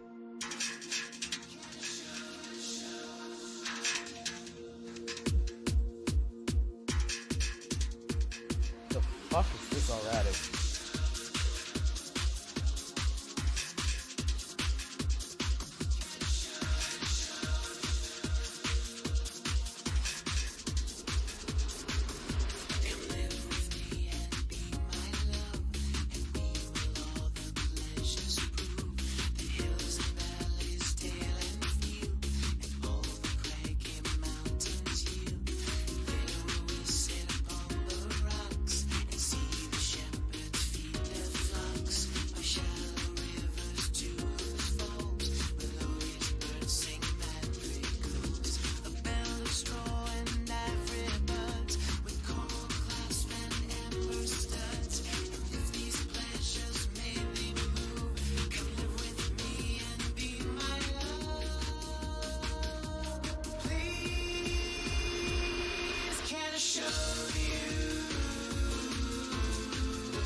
All right, we're pausing that shit. We're not listening to that no more. I'm sorry. I am so fucking sorry. What is love is better than that shit. I'm sorry, Vic. I am so fucking sorry, but that sucked. Dude, I love a lot of Vic's songs. That ain't one of them, boss. Kyla just said I'm sued for harassment. I think I just harassed everybody's fucking ears with that shit. You legit did. Why? But all right, so when Stick to what you know. the whole reason I looked up this song to begin with, by the way, when did you say that they actually like the vote or start split up or whatever? According to the head mod, and this is from Vic's group, was back in May of 2018. See, that doesn't corroborate with the song because you said this is the name of the song, right? Can I show you or whatever the hell it is? I don't know what private details of their breakup. I do know that it was she was well aware of his cheating in the past, and the song I can show you was written by Vic to win her back after the previous breakup due to cheating. Okay, maybe it might have been a previous thing then. Maybe they might have broke up more than once. Yeah, I'm thinking they broke up more than once because this song was over 7 years old. Yeah, this is back in 2011. Oh, I didn't even realize that. But still, no offense, but back in 2011, what the fuck was that shit? That sounds like some kind of Kingdom Hearts fucking bullshit. No, this is from the 80s. I refuse to believe this is from any other timeline than the 80s. So, I mean, I don't know what to think here because now, like, honestly, I don't think that Funimation fired him for no just cause. No, what I think is that they took one side of the story and didn't take both sides, but since there were so many accounts of one side that they ran with it and they took action on it. And I don't think that's the way they should have handled it. And also what they did was, and where they fucked themselves was whenever they tweeted that they do not condone harassment with employees, they immediately put him at fault when they did that. And that's what I don't agree with also is, and I mean, Miss Marchi and Miss Real might get mad at me if they ever watch this and hear this part. But the fact of the matter is I don't agree with Funimation posting his firing. Like, this should have stayed completely in-house. This should have stayed directly between Funimation, Vic, and the voice actors. And let it go to court, let it do whatever happened, and then from that point, when like months down the road, when Vic's not being casted or anything, and stuff like this would happen, then at that point in time, this situation wouldn't be as big as trying to throw it in everybody's face right fucking now that he's fired. Because you have a lot of people who admire this man. I wasn't one of them. I'm not one of them. I mean, you knew who he was more than I did. I knew he was Broly. I didn't even know he's Edward Elric. Then I was just impressed. I was like, wow, he's both. The only voice actor that I ever followed that if I ever had the chance to fucking speak to is fucking Scott McNeil. Scott fucking McNeil is my fucking voice actor of all time. That's the only one I really follow. Everyone else really don't give two shits about, to be honest. I really don't care who they are or anything. I mean, let's be honest, 9 out of 10 times, a lot of English dub sucks anyway. Yeah. I mean, the only English dub that was ever any fucking really fucking good, that they got the characters' voices that I think that really showed the personality was Berserk.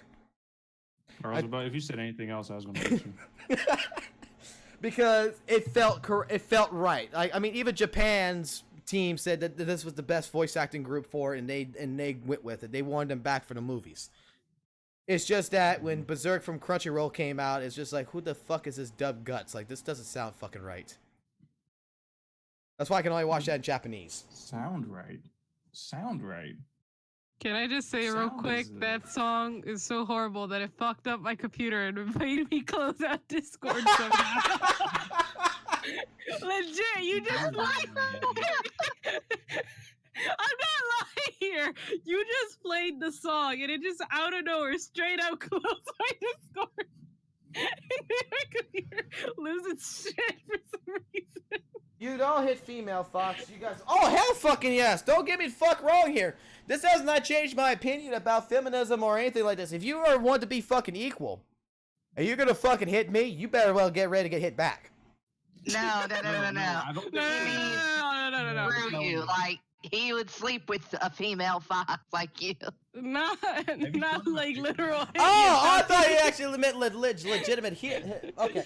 No, because I've always been the type of person where I believe in fair equality, because I've heard it from several different branches. That's what I thought it was, is I heard from several different branches and around the world. It's like, I want to be equal and such in pay and stuff like this. It's like, okay, I do fucking agree. You deserve equal pay. I do believe you deserve equal pay. But I will tell you a true fucking statement right now, okay? Take this as y'all want. This is me just with my open opinion. You know how women complain sometimes? Like, there's certain women in there, they don't get paid as much as a man? I'm a pink tax. Oh, no. Like, we're not gonna get pink tax. Pink tax, yeah. I could have a different argument for that altogether. But I'm talking about, like, the general, like, you know, labor, like, they go to a job and they get paid less money than a man, right? Mm-hmm. Do you not realize that the women, when you're on a fucking ship that's sinking like the fucking Titanic, they have the first fucking right to go ahead and be like, well, you don't hear men and children go first. No, as women and children go first, men stay behind and sink with the fucking ship. You want to know why that mentality is? Why? Because that's survival. Women can reproduce. They Right. don't need a man. I mean, they need one man. They don't need all of them. Right, but at the same point in time, they got that one jail-free card in that sense. But I do believe that if a woman goes into the fucking job place and she can perform the same job that a man can produce, by all fucking means, pay her the same exact amount of fucking money. If She does a better job than the man, pay her more. Exactly, pay her more. I'm for full equality.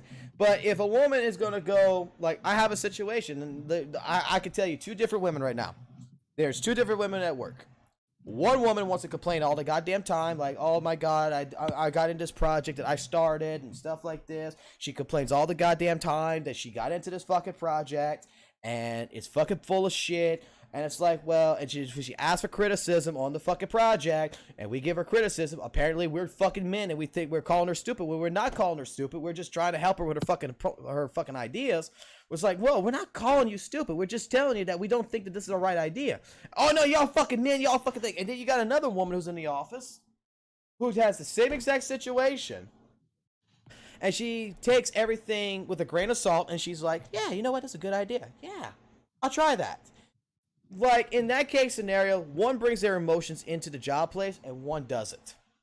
And the one that does it, I completely fucking agree, she should get paid more. The one that brings her the problems into work with the emotional baggage because she had a bad day with her boyfriend and all this other stuff is the type of fucking person that when you come into work, not only are you disrupting the workplace because she likes to disrupt it, she will come into our cubes, she'll do all this, she will not stop gag, nag. And it's like, just go back to your cubicle and work. We're trying to work here. It's like, we have to do on purpose to leave our fucking place of business to go do work somewhere and work off of our fucking cell phones just to get away, because if we're in that fucking office, we can't get shit done. Whereas the other one, we can get all the shit we want done. That's why when she takes off on days, we're like, oh God, thank you, Jesus. We can actually work today, and we are so productive. We get shit done. Those type of people, those types of women and men, there's also men that do this shit too, but those types of people, men included, they shouldn't get paid equal. If anything, they should be demoted to a different type of fucking job that they can handle. Because if they can't handle the stress that they're handling right now, get the fuck out.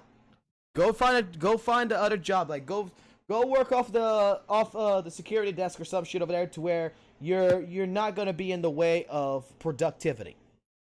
And there's a lot of people that does this. The thing is I've experienced this more with women than I've ever with a man. Sexist pig. I might be sexist in that case scenario, and I do apologize. But that's how I've operated in the last 17 years in the workplace, is that I've normally noticed women are more like that, because it's not a bad thing, but it's not a good thing. It's more, it's like, let's be fucking honest, Matt. Men are fucking stupid. We're the fucking type of guys that is going to go ahead and fucking eat fucking ghost peppers and fucking jump off a fucking building and fucking break our fucking arm and do it again the next fucking week. I don't know about all that. Sounds kind of painful. But I'm just saying, in an analogy. Me and April are just watching, eating popcorn, and like, all right, there goes A the woman dumbasses. brings in There they emotional. go. A woman brings in more emotional baggage, yes, because they have to worry about the bills, they have to worry about the kids, they have to worry about the house, they have to worry about a whole bunch of other stuff. Huh? They also have estrogen. Yes, they all have estrogen. Whereas a I man, would be the first to say And us periods. women are fucking crazy. Yeah. We're nuts. We're very emotional creatures. the thing is that that's what separates man and female, and that's why we can't live without women. It's because they're the other side of the brain. That's why women in reality can't live without a man in some cases, because we're the other side of the brain. Because to a woman, this one fucking dish in the sink is a goddamn fucking problem. It's the worst fucking problem known to goddamn man, where guys looks like it's one fucking dish. Calm down. No, you don't fucking realize it's gonna grow into a fucking mountain. Woman. I'm just gonna interject here and be fuck like, which one of us has the dick in this relationship? Because that was completely opposite of us. Just ask. I was gonna bet you in the paper hearts with the googly eyes that you were complaining about, and Fox is yelling at you back like, "Why didn't you just go and buy all those hearts at a store or something?" Well, that's the thing. That's the thing. Okay, Valentine's. Her son comes here with a fucking note saying he has to get like 25 fucking Valentines to kids. And I'm just sitting here, minding my own fucking business on my computer and shit. She's right there, fucking going ahead and making this shit. And I'm just fucking like, why the fuck are you bothering to fucking make it? Go take fucking $5, go to the fucking dollar store and go buy fucking goddamn Valentines. It's faster, it's cheaper, it's easier, and it doesn't fucking matter. Go. Bruh. Yo, Okay, not Boom Shakalaka. Thank you for the follow, man. that one fucking time, okay? Look, normally I am the person that will cut costs and I will go ahead and go to the store and be like, fuck this, I ain't doing this shit. I ain't baking these cupcakes today. No, fuck it. No, for some reason, I got a wild hair up my ass and I decided to become Pinterest mom. No, here's the thing, guys. She thought she was Martha fucking Stewart. Yeah, she fucking did. She thought she was motherfucking Stewart doing all this shit. And when I told her this, you should have seen her fucking eyes. She's covered in fucking paint. Her fucking shirt's in paint. Her fucking face. It looks like she fucking went into the fucking jungle to fight the Predator with fucking Rambo. And she's looking at me and she's like, "Don't you fucking start with me, you little fucker. Get the fuck up to your computer and shut the fuck up." And I'm like, okay, fuck this shit, bye. I'm just telling you, there's a fucking easier way of doing this shit, woman. And I remember that she posted a picture of the googly eyes, and me and you were kind of joking, saying, "Why do they look scary?" My son took those things to school, presented them to his class, and they fucking loved it. All right, those kids were so damn happy. We know. He was the only one that took handmade Valentine's to school and even made one. Well, I made it for his teacher. But they all fucking loved it. Stuart. We know you're proud, Martha. I am proud of my love. They might have been some scary ass little fucking googly eyed hearts. Those kids fucking loved it. Oh yeah. I remember Fox called the big one a creeper or something. And it didn't cost me shit. It did not cost me. Yes, it shit. did. It cost you a lot, okay? It cost me time and my Now this is when my sanity. man brain That's comes in. it. This is when my fucking male brain comes in. I mansplain on you, okay? This is when that fucking your feminine Nazi over there shit can stay over there. Because let me explain something. It cost you a Fuck lot. you. Because in reality, it cost you fucking 3 hours of fucking labor. At minimum fucking wage, going to fucking Burger Oh King for my three God. for 3 fucking hours. You would have came Oh. back with fucking at least over here. Fucking at least $35. Oh my God. $35.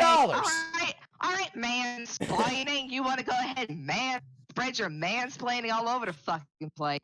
No, I'm just explaining to you. It cost me 3 hours of time and labor to sit there and make googly hearts for my son's class, which I used my paint. I used a fucking cardboard coat Okay, box. wait. Okay. Well, no. You listen to me here. You listen to me. You listen. No, you shut the fuck up. You listen to me. You listen to me. You just said it. You just said it right there. Your paint. That paint right there, you at least had to spend $25 for that entire fucking set to paint those fucking things. How much paint did you use up? Because in reality, the cost of the product, the cost of the production, the cost of your time outweighs the cost of just going to the fucking dollar store to pay $1 fucking for a box of fucking Valentines. Stop harassing me. No, seriously, no. Hold on. Go back to the kitchen and make Mama Fox a sandwich. Yeah, please go make me a sandwich.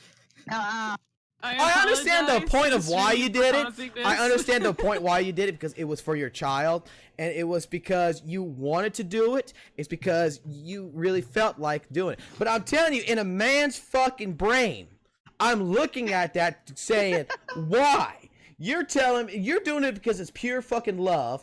I'm like, do I really love my kid that much? Apparently not. You don't want to go Martha Stewart on him. Because I would rather take the time and effort that you're putting into this, go make some fucking money and buy him a fucking goddamn fucking PlayStation fucking 4 for his fucking goddamn birthday, and say, here, a fucking $1 worth of boxes, let me go ahead and the rest of that fucking money that I'm gonna be wasting here, I could go ahead and make that fucking money to buy you a PlayStation 4 for your fucking birthday. Will ya? That's funny. Take this to court, will ya? I will take this shit to court. April, boom. All right, Matt, you're judge. That's your. I don't need no fucking attorney. Boom, Carlos, your fucking attorney. Let's do this shit. I'm taking your ass to court right now. No. We cannot have Matt as an attorney. That's your friend. He's gonna side with you. I'm unbiased. No, I'm unbiased. Travis is guilty right away. I don't care what he did. He's guilty. Okay, That's see how now I love Matt. Okay, all right. Cairo's the fucking judge. Matt's your fucking attorney. No. See, we've already established that Cairo loves me more. You see, at this point in time, I lose no matter what, guys. That is just how this fucking court case went. I gotta go to the bathroom, so how about you guys just argue about who I love more while I'm going to go to the bathroom? All right, you know what? We're going to leave the chat. I'll tell you what. Let's make this shit fair. We're going to make the chat the jury. They would be jury, judge, and executioner. You've already heard the fucking case between me and my fucking fiance here, my fucking beautiful fiance.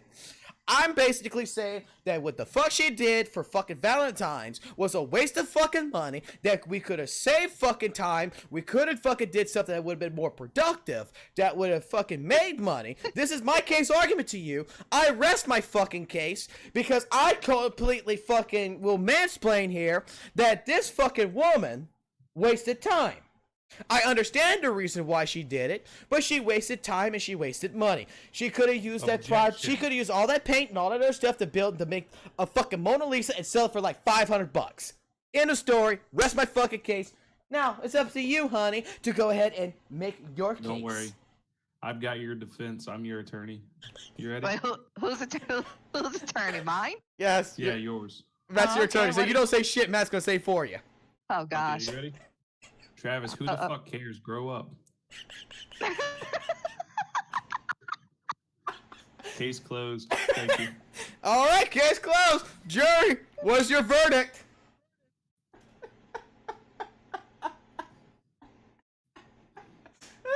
Bad wife equals oh shit, run.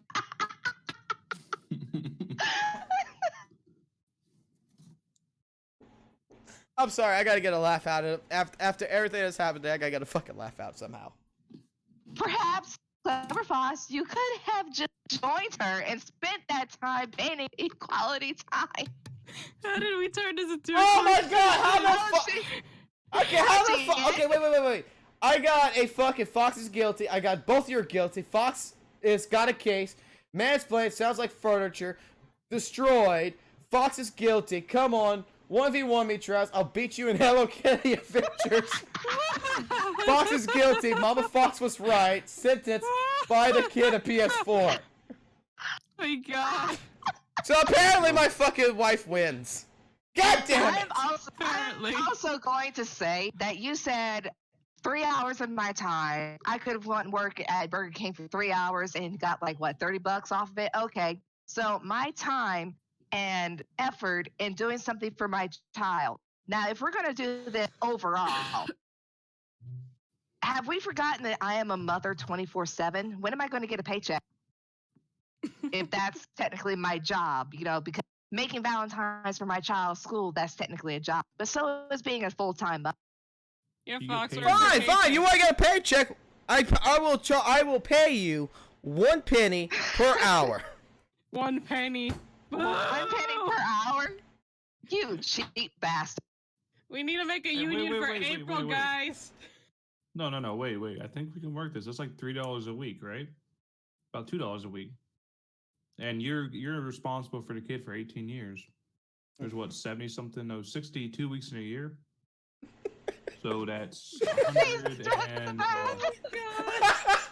Oh, now we're getting massification in this shit. Damn, $24 boss, you just a year? got a woman's blade.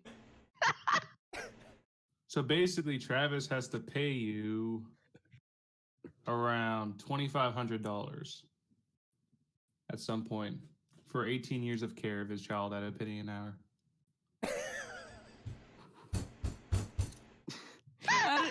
How did this happen? We were just talking about a serious situation, and now we just turned it into. And now Oh. it's This It's is the clever thing father gets about this is the mama. thing about serious situations and me. This is where I don't think the chat will understand my personality. Is that we're talking about a serious topic. I'm talking that I have fucked up. I am a person who now believes that Vic is at least guilty in some regard, and I never got the facts from Jamie and Monica on things, and I feel like a complete fucking dumbass for doing that. I fucking just went one-sided on that entire situation. And I feel actually completely guilty and horrible about it. Like, I legit feel bad about that because, you know, when I first started to stream, I did not know how I was going to word this shit. All I knew is that I talked to this woman, and I listened to her story. I asked her questions. She actually responded. She was polite. She didn't cause a fight. She didn't block me or anything like this. And listened to me, and I listened to her, and it was, you know, very much a complete mutual conversation to where, you know, I can't hate on the woman. I can't feel bad for the woman. And she legit is fucking amazing in that regards, because who the fuck, like this woman here, is going to go out of their way to talk to someone like me who is a nobody? Because she understands that I am looking for facts, I am looking for the truth, and I want her side of the story. She, 3 hours ago, spoke to me. Gave me the time of day. And I feel fucking horrible because I didn't give her the time of day originally. And this is what I want to make up to this.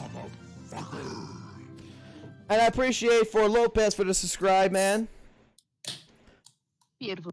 Oh, and while he's looking up his, I just want to let people know that Boss and I, we are really in love.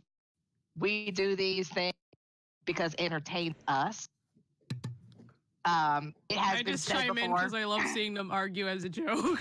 But the thing is that's what I'm getting at. When we argue, this is our relationship. This is how we have fun with one another. If This we is what we can't do on a argue, normal don't- fucking basis. I'm not I gonna was lie. literally on a phone call and they were just yelling at each other random shit, and I didn't know what the fuck was going on, but I was just dying of laughter.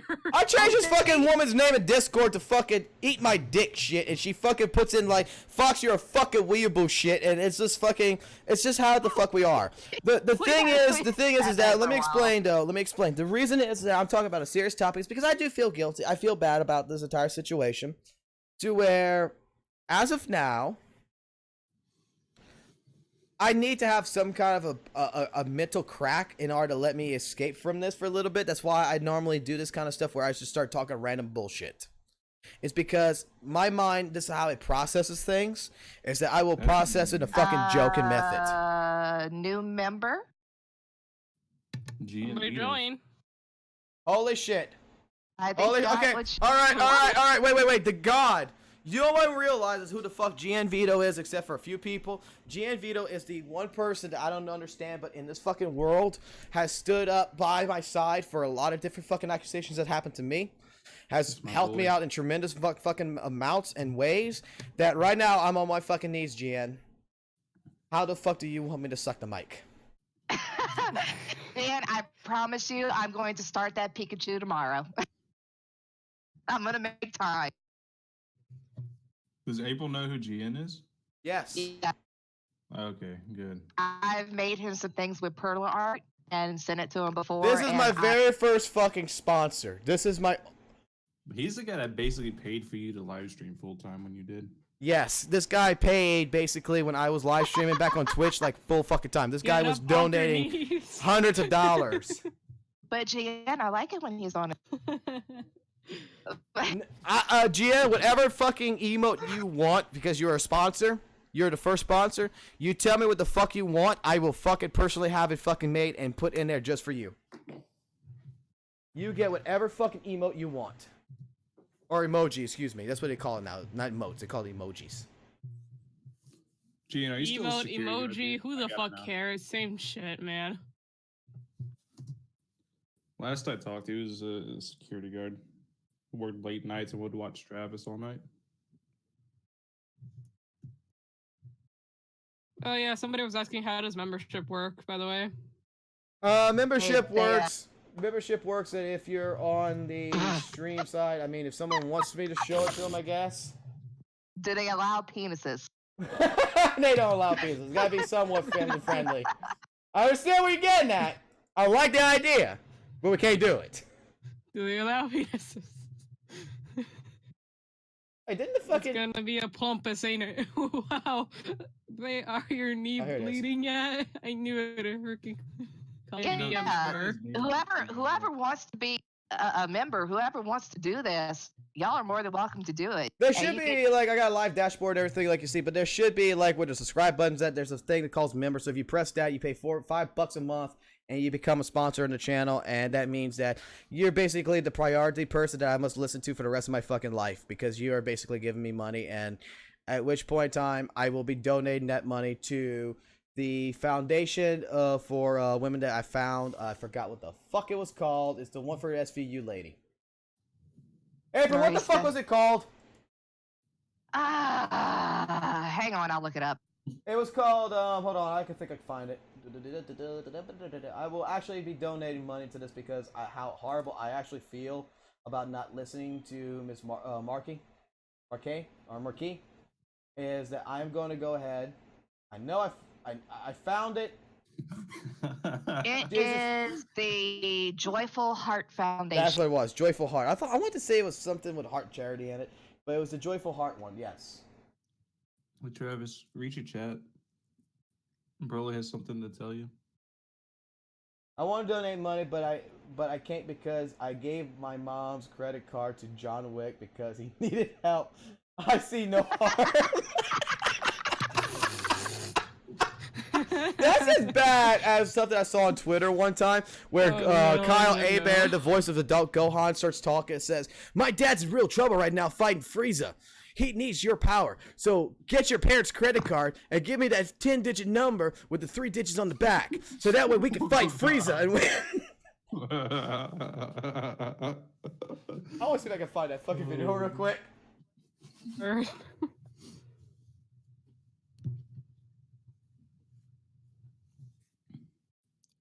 I mean, he need them chug jugs and golden star.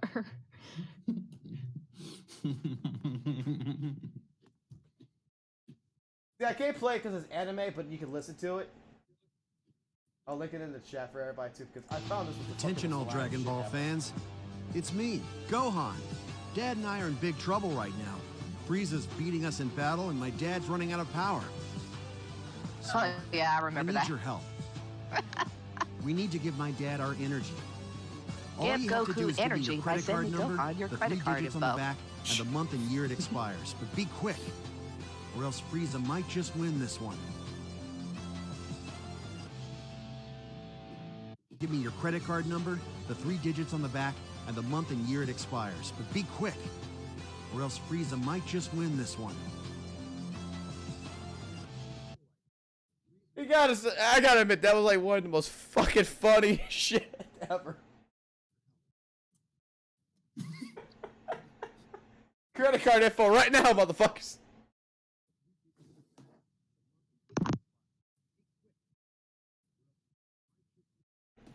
But That's the fucking that's a spinoff of the Fortnite meme. That is so funny. But to Jamie Marchi, I again apologize to you. I was completely fucking wrong. I mean, I should have listened. I got my gut instinct right now going on. And from there, I just want to say straight up that I should have gotten your side of the story originally. I shouldn't have just based my facts off of what was in the public knowledge. I mean, I made a mistake there. You were a valuable person that actually, like I said, I'm very surprised. I was expecting hostility. There was no hostility in it. You were very nice, very sweet, and you engaged me in a conversation, and it was truly admirable. And I just hope that I don't make this mistake again.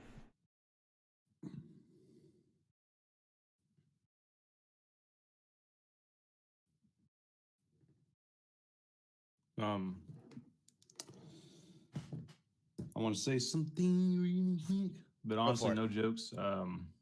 This whole situation is exactly what's wrong with today's society, is in the fact that everybody pushes agendas to make themselves out to be victims and point the blame at somebody else. That the harder you try to not or to destroy a stereotype, like how women are fighting for like women's rights or equality or whatever, they're pushing men down at the same time, so men come back. I mean, it's the same thing with racism. The harder Black Lives Matter pushes, the more it creates a divide. It's the exact same thing. And what happened here was, we just got done recently with the whole Brett Kavanaugh situation. That got proven to be entirely false and made up in the. We got done with that, and it's this whole Me Too movement that's been going on, and nobody, well, not nobody, apparently people like it, but most people don't agree with social justice warrior agendas being pushed onto them, especially like most anime people are gamers, and the gaming community has been fucking terrible about that lately. And because of that, the whole mentality coming in, everybody immediately sided with Vic, regardless of what was going on. Immediately they sided with Vic because it's like, oh no, here we go again. This fucking stupid shit.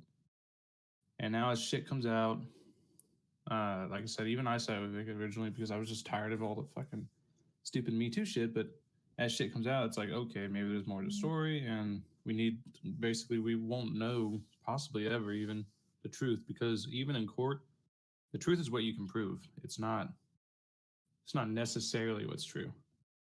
But yeah, basically the whole mentality of this world needs to fucking change. It does. I for sure agree with that.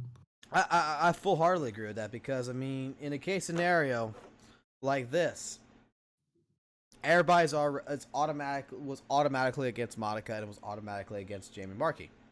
And by being against them, yeah, the Me Too movement is one of those things which is kind of pushing that agenda, because it's like, oh, you know, social justice warriors blame everybody for everything. I mean, like, yeah, the like feminists with the pink tats and everything, how this all got started. It is a complete agenda. And then when it came into the gaming world, which you're right, it's the anime world and the gaming world is pretty much a collective. At that point in time, you know, people are basing their facts completely in a social justice manner. They're not like letting courts handle it. It's all got to be a public agenda. It can't actually go back to where it has to go innocent until proven guilty or anything. It has to go through the public eye no matter what. And the thing is that as the public, as ourselves, the best way I could describe this to end this conversation once and for all with Vic, and so that way I never have to come back into this topic ever again until, I guess, a settlement is actually determined here. None of us are going to know what the truth is. None of us Every one of us can have our opinion. You can believe that Vic is innocent. You can believe that Vic is guilty. You can believe that Jamie and Monica are telling the truth or lying. You can believe what you want. But facts are facts. Information is information. To me, my personal opinion is I believe that Vic is guilty. I think that he is guilty of something. There was some kind of sexual misconduct. It's still a he said, she said situation between the hair pulling such, but I am now more toned to believe it. After the events that happened today and yesterday of me hearing certain information, I'm on the standstill side to say that I do believe the victims more. I do believe that I falsely provide information into the stream to people that was more stating that Vic is innocent than actually getting the other side. Actually listening to the other side and finding out more about the other side. That was my fault. That was my fuck up. And I take full responsibility for it. That's why, like, when I first started the stream, I was going to say, like, you guys probably going to end up hating me for what I'm about to say here because it's going to make me sound like a total hypocrite. Because I got caught up in it in the wrong way. I was trying so hard in one case scenario to prove that Vic was guilty that all I could see was him being innocent.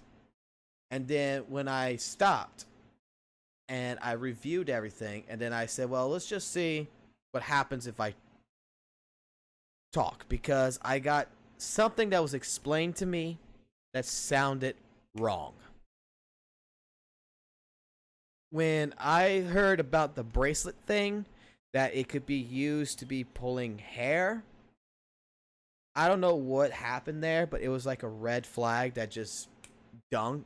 And I was just like, wait a second here. I know that's a possibility. Don't get me fucking wrong. That is a huge possibility. But it why now? It just doesn't sound right. It doesn't sound right to a situation like this. And then when you're finding out that the man cheated on his wife, it looks like multiple times, that she knew about it multiple times. He made a song back in 2011 to try to win her ass back. And he got her back apparently from that song. And then he still apparently committed adultery in a sense to this fucking woman that he was going to marry. That tells me that man's never going to change. Because if you did it before, you broke up, you got back together, and then you did it again and you broke up again, that tells me that one definite fact: you're a douchebag. Now, grant you, someone says, well, it might not be him, it might be her, maybe he didn't get the love. It doesn't fucking matter. I'll be completely fucking honest. It does not matter. Because if you are in a relationship and you're not in, and you don't like that relationship, before you move on to someone else, or before you sleep with someone else, or before any kind of result comes from that, break up with the person you're with. End it. Because all you're going to do is cause heartache and misery for that person. If you truly don't love her, or you think that she don't love you, why would you stay with her? If that would be the case. That would be the one side of that story.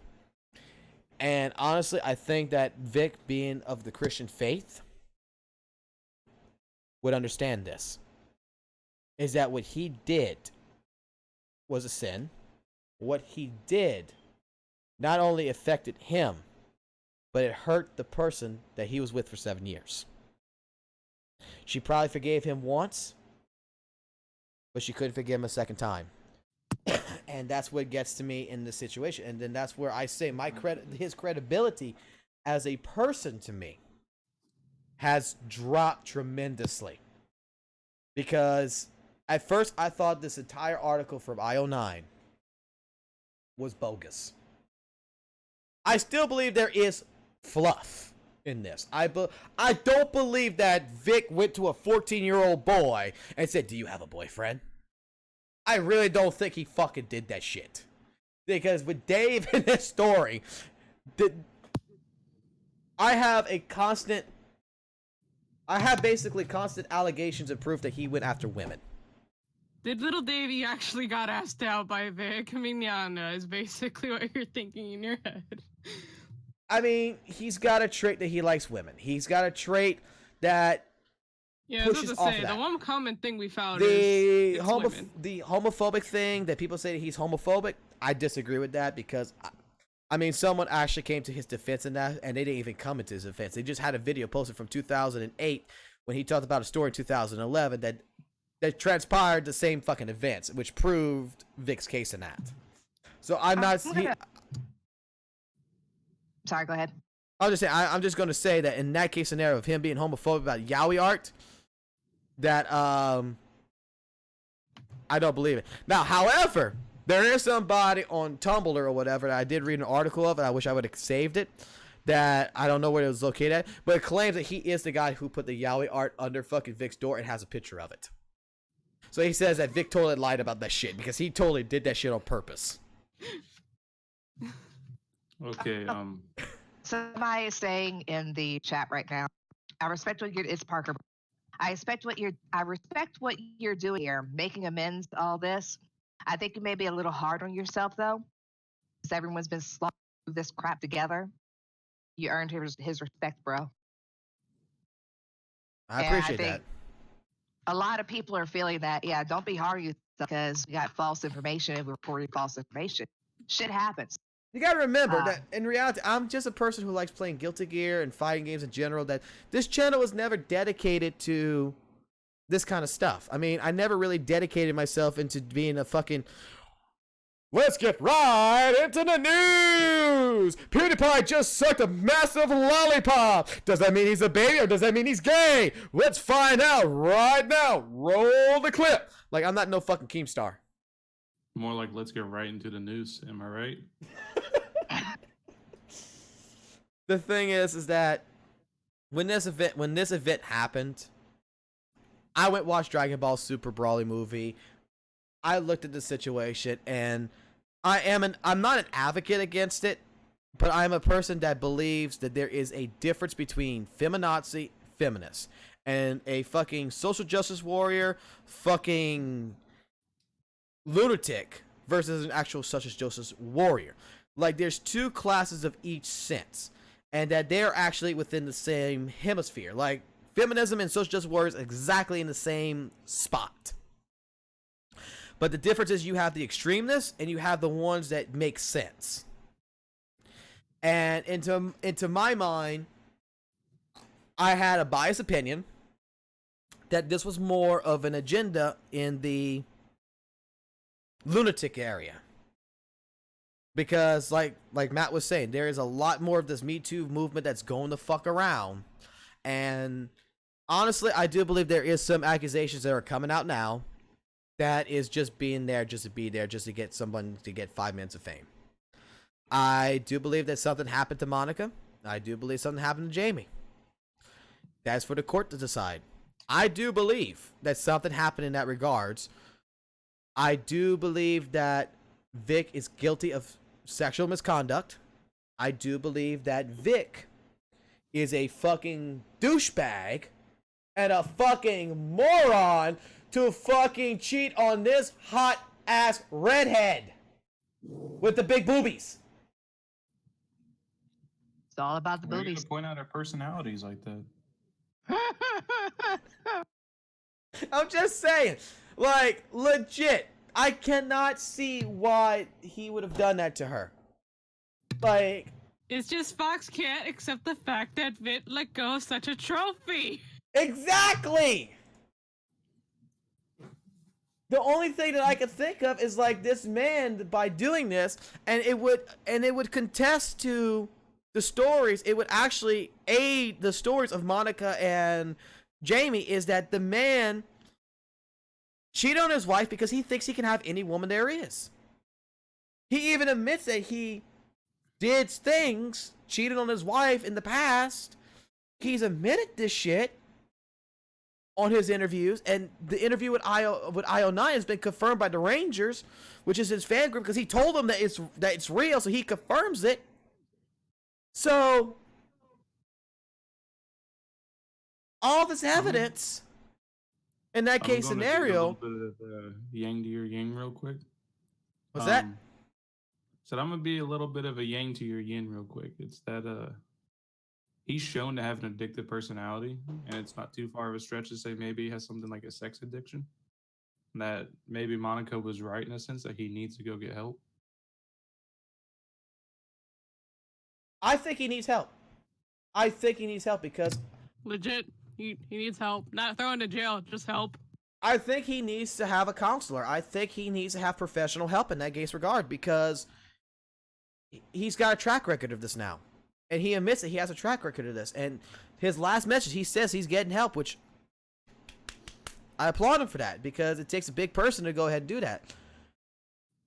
The thing is that this, if he has a trait, and this is the thing I want people to understand, is that I'm not saying that this exactly happened this way, but what I'm saying is that if he does have a trait to where he thinks he can get any woman he wants, and that's what this all stems from, and that's why he cheated on his wife multiple times throughout the course of their relationship, then the question I guess that comes out of my head is that why should I not believe the fact that he could have invited someone like Monica to his door, tried to force himself on top of her. She thought it was a one-time incident, let it be. And the same thing with Jamie with the hair tugging. Why not say that he didn't do that? And it's a possibility if he has a side of him that is uncontrolled. That yes, he possibly needs real professional help to find out what the root cause of that is to stop it. Do I believe the man needs to go to jail or fucking have Jesus burn him to death or stuff like this? No. But I do believe that the man needs to be evaluated. Because that also makes sense with some of the allegations that was well before this even happened. Because if you take a look at the information, I guess you want to say, I mean, even Sean Shammel's got this against him too, in a sense, but the allegations before 2019, from 2017 to like 2008, there's multiple people that state that he's a little bit too clingy, he kisses on the cheek, and it creeps out people. That there might be a situation to where this has been happening for some time, that not even Vic understands what the hell he's doing, and he needs professional help. But by him admitting that he cheated on his wife and what he was doing, like touching thighs and stuff and saying, let me be sweet on you type shit, and there was alcohol involved, does paint a different portrait in my head of the man. That now stems stating this is a better possibility of why this all came about. I mean, like you said before, if he just honestly just needs to, not just the counseling, but I believe possibly rehab if it's that severe, the alcohol. And I also make a statement that conventions, as of now, after all of this, for damn sure, needs to put a fucking rule in that you are not allowed to hug, touch, or anything in nature to any kind of celebrity that comes to a con. That to prevent a situation from turning worse. Like, what I'm getting at is that if you go to Comic-Con, it doesn't matter if it's a voice actor or not, that there needs to be a rule stapled in there to prevent further actions. Because if this is how it all stemmed, then to prevent that and to protect both the public side as well as the celebrity side, there needs to be a rule in place that says you cannot hug up, you cannot touch the other person in any regards, unless possibly if they would do a different thing, which is you have to sign a consent form. I was about to say it's possible they just throw in some consent form of sorts. Like if you go to Jamie's panel, and then you go to her autograph line, and you want to get a picture with her, hugging her, that you need to have a consent form signed right there at the autograph booth to have that done to take a picture.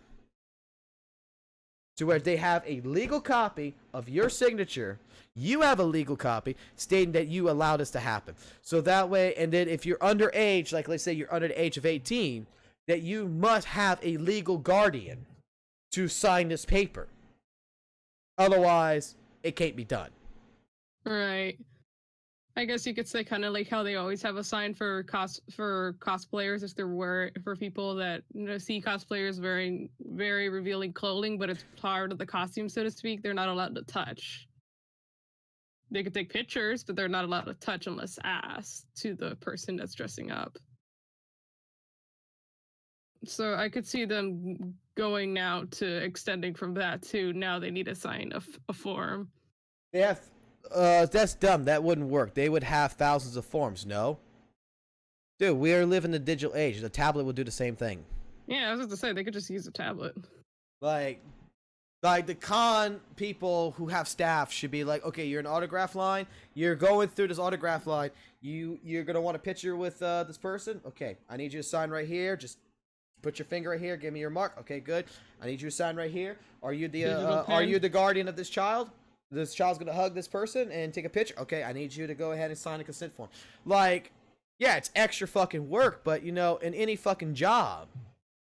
I mean, let's put it like this. In my job, I handle inventory, I handle repairs, I handle a whole bunch of different things. The only reason why I started doing the inventory form, I have a digital and I have a physical copy.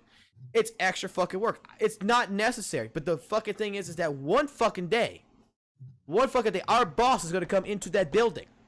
And he's going to ask us, where the fuck is this equipment? We don't know where it's at. I will have a physical copy to prove it, and I'll have a digital copy to back it up as well if I can't get to the digital copy. That digital copy is to show this is where the equipment was at, this is when it was deployed, this is where it's at. Done. So that way, because we've had a problem in our building before to where we lost over like 500 different pieces of equipment that we had to search within 48 hours for all 500 pieces of equipment. Otherwise, the company would have lost money. Also, they could just email the form off to the person that is signing it, or email to the guardian. Exactly. I mean, how many people buy tickets pre-hand?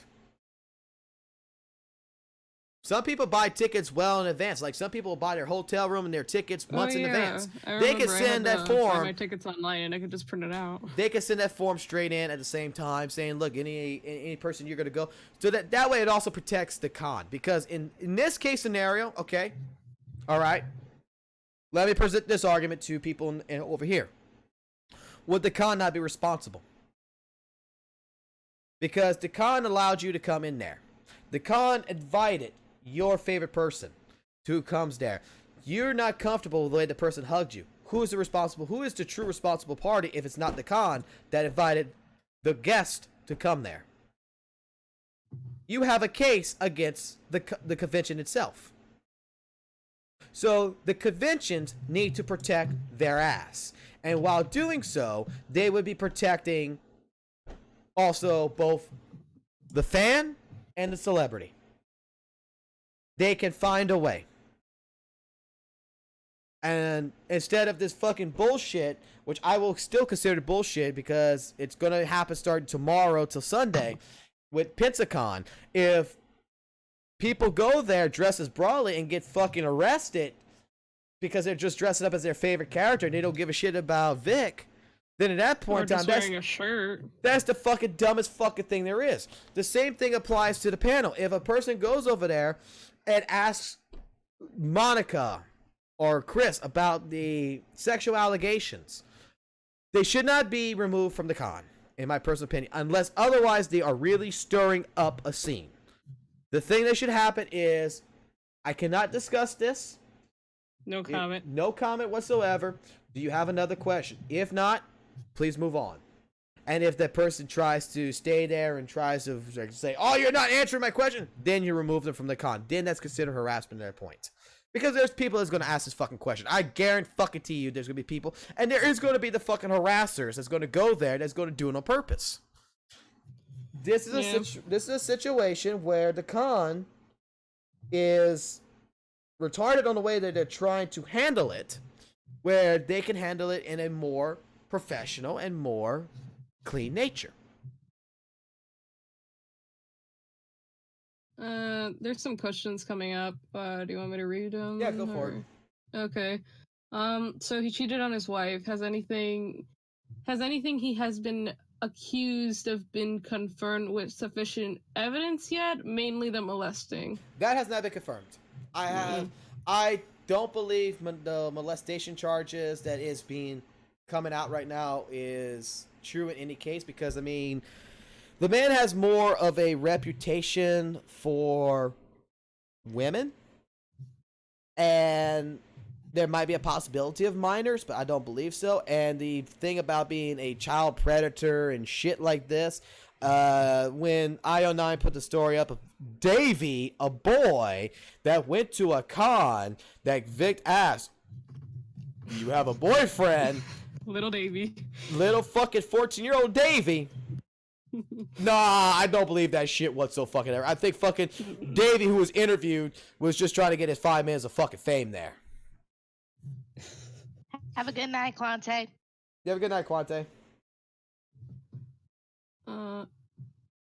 I think that's the only questions. The rest is just commenting on. Many people for cosplaying Brawley is stupid. They also started shouting kill, kill, kill Vix and then ban them. Yeah, they should do the same thing. Like, the entire Vic situation should not be present. Now, I don't believe that if you have a group of fans who are with Vic at the con that's going to go sit down and be peaceful about things, and go sit down and have a hot dog with their comic books and dress up in their fucking weeaboo attire, you know, with the fucking giant sword shit and their Gatling guns. Have their manga getting autographed and shit. Pretty fucking much. If they're sitting down privately eating a fucking thing and they start talking about it, and a security guard walks by or a staff member walks by and says, "Hey, you're talking about Vic, get the fuck out." I don't think that should happen. I think it'd be more like, whatever you do, don't you fucking dare bring that up in the panel. Okay, man. Yeah, we're not bringing it up in the panel. Yeah, you know, yeah, cool, man. But that's how I do perceive it. So it is getting late. We've been at this for about 2 hours and 30 minutes. I hope this is my closing statement here, and I'll let everybody have their closing statements too. But my closing statement in particular here is I might be a little bit too harsh on myself right now for what I've stated so far, because I do believe that I was wrong in the sense of not getting the other side of the story, and now that I've kind of walked into the shoes of Jamie Marchi, I understand now why it is what it is. More better now than ever, and I do now have a feeling that this is more serious and not a conspiracy to get rid of Vic. I really do believe that Vic did something guilty, and he's wrong of a lot of quite a bit of things, especially after him admitting that he cheated for several years. And I do hope that in this case regard that the man gets the help he needs, because I mean, as a recovering alcoholic, that might be something that plays an effect. His personality needs to be put, like, he needs professional help, and I'm hoping that he is getting it, and I hope that this does not prevent him from rebuilding his career in another lighting. But I do believe that he needs to be reprimanded.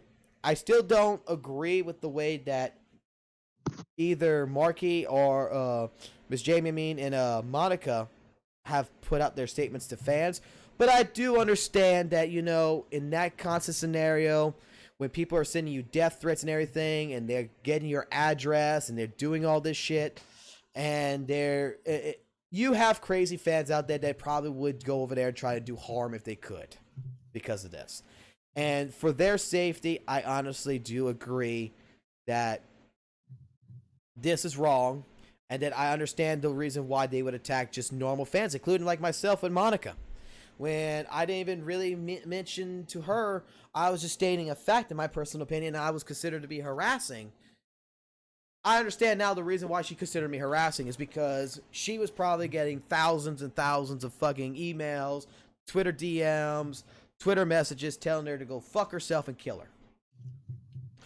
And when she saw what I said, it was a trigger mechanism that's like, you're not with me. You want me fired. Instead of reading the full statement and then having an open dialogue. I think in that case scenario, I could forgive. I could forgive what happened. I don't like what happened, but I could forgive Monica and I could forgive Jamie for those actions. Because that was truly, truly understanding. Like, I have a better understanding now in that sense. But, however, how the fuck ever, this does not excuse Sean Schammel. I'll let Chris Sabat pass because he's a nice guy. I like him. But Sean Shammel's a fucking asshole. I like him. He's a nice guy. Sean Schammel is a fucking asshole because he didn't get his facts straight. He blew off the handle, but he, instead of just letting the situation be like it was, came in and basically called all the fans assholes, even the ones that were, you know, not harassing, that was just asking questions. The way he's treated Team 4-Star, and even back in the day, I still disagree the way he treated with the pedophilian part of his spoof to Vic. I not gonna lie, the drama queen part, I did laugh at that part. I mean, I could see that happening, but the part with the little boys in the schoolyard and such, I did not find that funny because that was going against someone's character. That was a blatant attack. The other part was funny. That part I don't see it that way. The way he's acted with like Peter Kelmis and Kamiha Khan and how he tried getting Peter out, I still don't fucking agree with that shit. There's enough proof on the fucking internet to prove that he did do that. I followed that story last year. And then the way he treated Team 4-Star and the way he had treated Ian or whatever, who was also a voice actor for Goku, saying, "You quit, I'm Goku, fuck off." I don't agree with those statements. I don't agree with the way that that was handled. And I legit just think that, you know, Sean Schammel has a right to his fucking opinion on Twitter. I will not disagree. If you follow him on Twitter and he accepts you, you must assume that he's going to be a dick to you, and he has the fucking right. But Chris Sabat handled it a hell of a lot fucking better than Sean. Chris Sabat, I understood it. Sean just blew off the fucking handle and was fucking attacking everybody. And I guess that maybe at that point in time he was getting also doxed or whatever, but at that same point in time, it was well before that when that all happened too. So, yeah, I still consider Sean Schammel a fucking asshole. That's my personal opinion. I mean, I still prefer, anyway, Peter Kelmis as Goku. I will always prefer that, and I will always prefer fucking Scott McNeil as fucking Piccolo. I will always fucking prefer those two. So those are that part is my closing arguments. I still believe that Vic is a fucking douchebag for cheating on his fucking hot ass, beautiful fucking wife, who's a Trekkie. Gotta love that. I do believe that in this case scenario, that we as a group of people who is searching for the truth and searching for the answers of this situation need to take a step back and accept that we're not going to find the answers that we're looking for, and we need to accept the fact that we need to look at both sides. If you're against Vic, you need to look at Vic's side, and if you're with Vic, you definitely need to look at the other side of the story too, and not just jump to a conclusion. You need to look at it, because there is different things that we've found through these last couple of live streams, and there's different things even tonight that we found, and this will be the last time I think I will be talking about Vic. unless I guess something really, really, really big and major changes. I'm done with it. I want to find something else to fucking get passionate about and discuss, because I do like these little podcast scenarios. If you guys in the chat have an idea of what the next thing that I should talk about instead of the Vic situation, I would truly appreciate it. I mean, hell, look, don't get me wrong, I still don't mind attacking people, but I want to find the facts too at the same time. Like, back in the day, I was going to originally do this, but I was going to go ahead and attack another YouTuber, which was fucking It's Anime Girl, because of her goddamn bullshit. But I was also going to give her some fucking praise at the same time. I mean, there was a lot of shit I disagreed with, and there was a lot of shit I disagreed with the people who hated her. But that story's all fucking gone by now. I mean, no one wants to hear my fucking opinion about It's Anime Girl. And at the same point in time, I will also state this before I close my statement off completely. Be careful of who the fuck you watch on YouTube. The only YouTuber that I will call out about their information is a guy named Perfections. He's this green fucking pride trooper looking motherfucker on fucking YouTube. This guy is grasping at straws. Instead of waiting for more information, instead of trying to contact or anything, the guy's going back to fucking 2015 to find fucking tweets of fucking from Chris Sabat saying that he told a motherfucker to go kill himself bullshit. And it's like, dude, that does not pertain to the fucking storyline right fucking now. What the fuck wrong with you? The fucking Your story. Your chat has spoken, by the way. What up? Yo, Fox, I never got my fighters rematch. Let's talk about that, huh? That's Kylo. Said, prepare thou Spain. And then Shinigama says, idea, talk about Guilty Gear, Jam, and what else, and what everyone enjoys in fighting games. Damn. What I really want to try to bring back in, but I'm not sure if anybody here, I'm pretty sure a majority of people here are for the Vic situation, is that what I've always wanted to do in a podcast scenario, and I don't think anybody, the last time I tried doing this, there is another podcast that's deep down in my 300-some videos. D. Ryan Groves, thank you for the subscribe.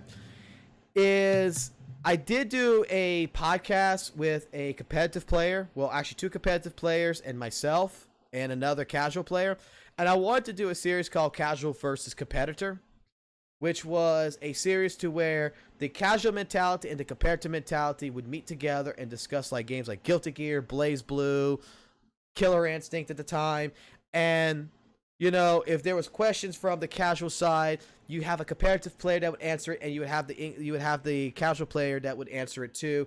You would have basically the ability to turn, because there's in the fighting game community, let's be honest here, you have casual players and fucking competitive players that fucking hate each other, because you got the fucking casual player that says, how the fuck do I do a super? And it's like, dude, just go read the fucking tutorial the competitive player would tell him. And the fucking, you're a fucking asshole. No, I'm just fucking telling you how it is. Go read the fucking manual. Why the fuck you hate me?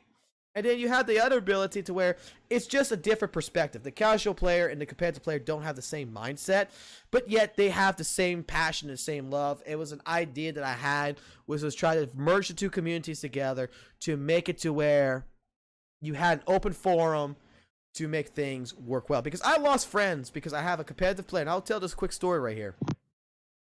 Before you do, not to cut you off or anything, yes, but something came up for me and I have to go now. I just wanted to state my statement real quick. Go for it. Basically, overall, from all this that I gathered, is pretty much, okay, Vic is guilty, but he doesn't deserve to be crucified, essentially.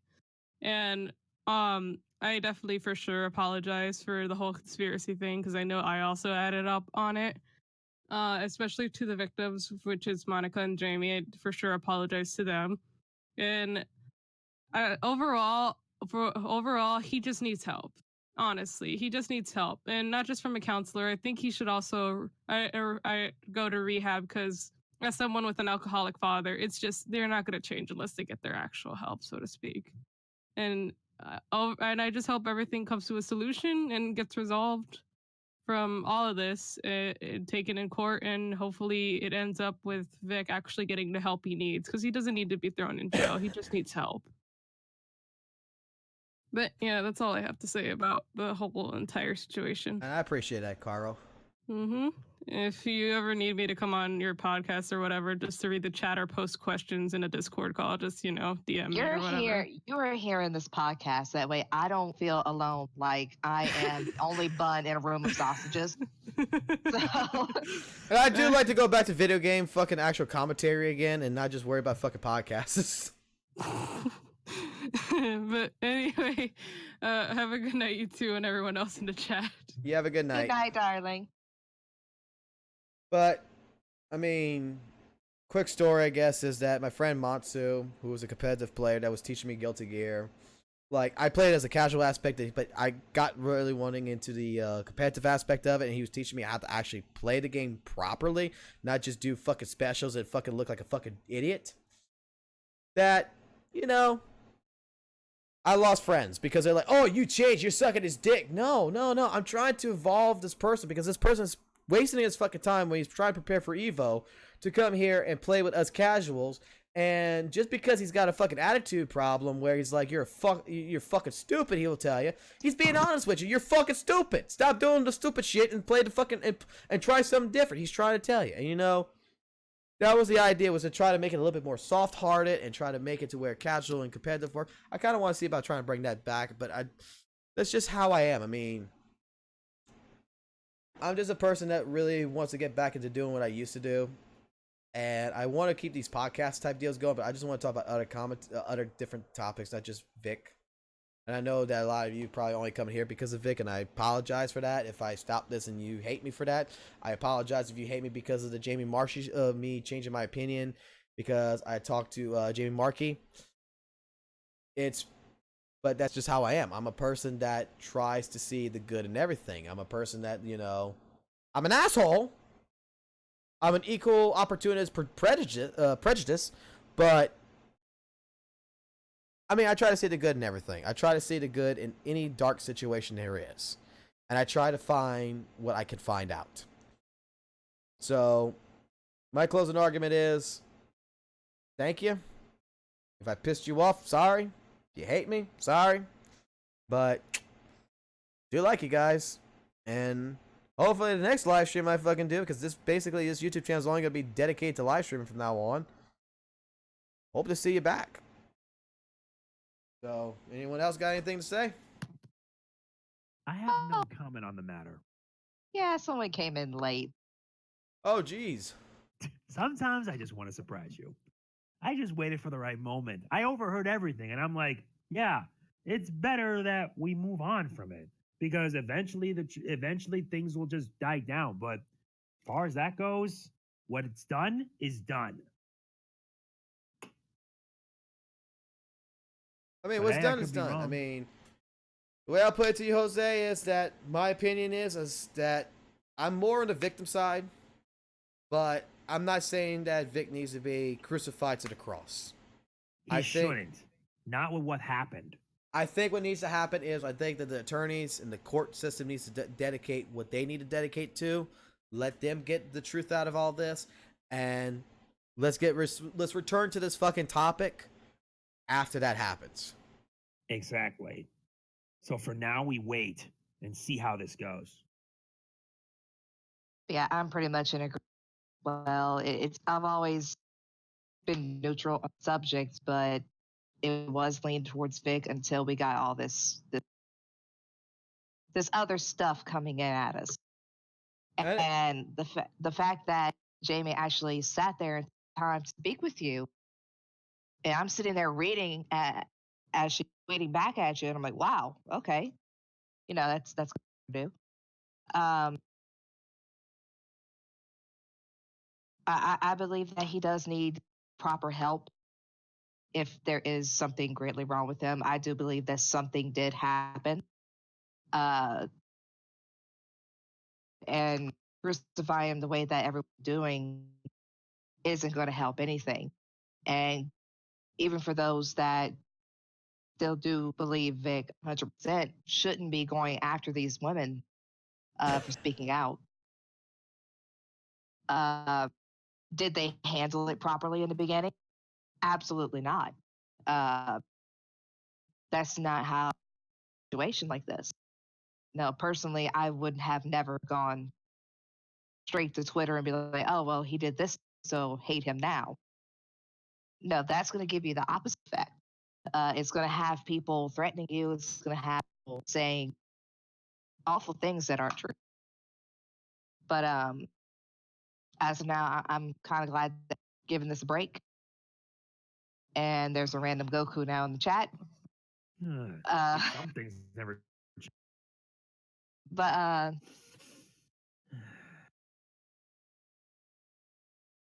woman is mansplaining. You know what? Screw you. Screw you in the a-hole. Oh my god, I'm having a laugh. Oh, you missed it earlier. I know. You missed it earlier. We had the chat be our judge and jury. Seriously, the chat was our judge and jury. Who was right, me or Fox? Of course, I was I right. would have voted you, madam. Can we be honest? Can we be honest about that though? Can we be completely honest, chat? House. The only reason why you were completely biased in that complete situation, and the only reason why you agreed to her and not to me, is because she has boobies. And I have nice boobies. Plus, and they like she's me. Married. Technically not yet, but they like me. You know, I'm a very nice person. Everybody likes me. So, other than that, guys, I hope y'all have somewhat of a peaceful night.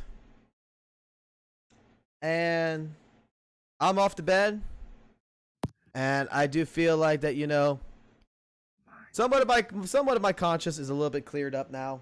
I don't feel as guilty because when I found all this out before I live streamed, I wasn't sure how the stream was going to go. I wasn't sure how I was going to word this. I wasn't sure how I was going to deal with this because I realized how biased I was. I realized that I fell into the propaganda. I fell into the blood. I fell into the blood spill, and I fed it. In a way, I was also as bad as some of the other YouTubers that is just going after this, and they're going after this hard. I was just as bad. I don't want to be bad about that no more, unless otherwise it's called for in the seriousness. So, again, take it easy. Have an open mind. Don't prosecute before understanding both sides and understanding the true facts of every nature. I made that mistake, and I don't want you to make that mistake. So, thank you very much, and enjoy the rest of your evening. Have a good night. Likewise.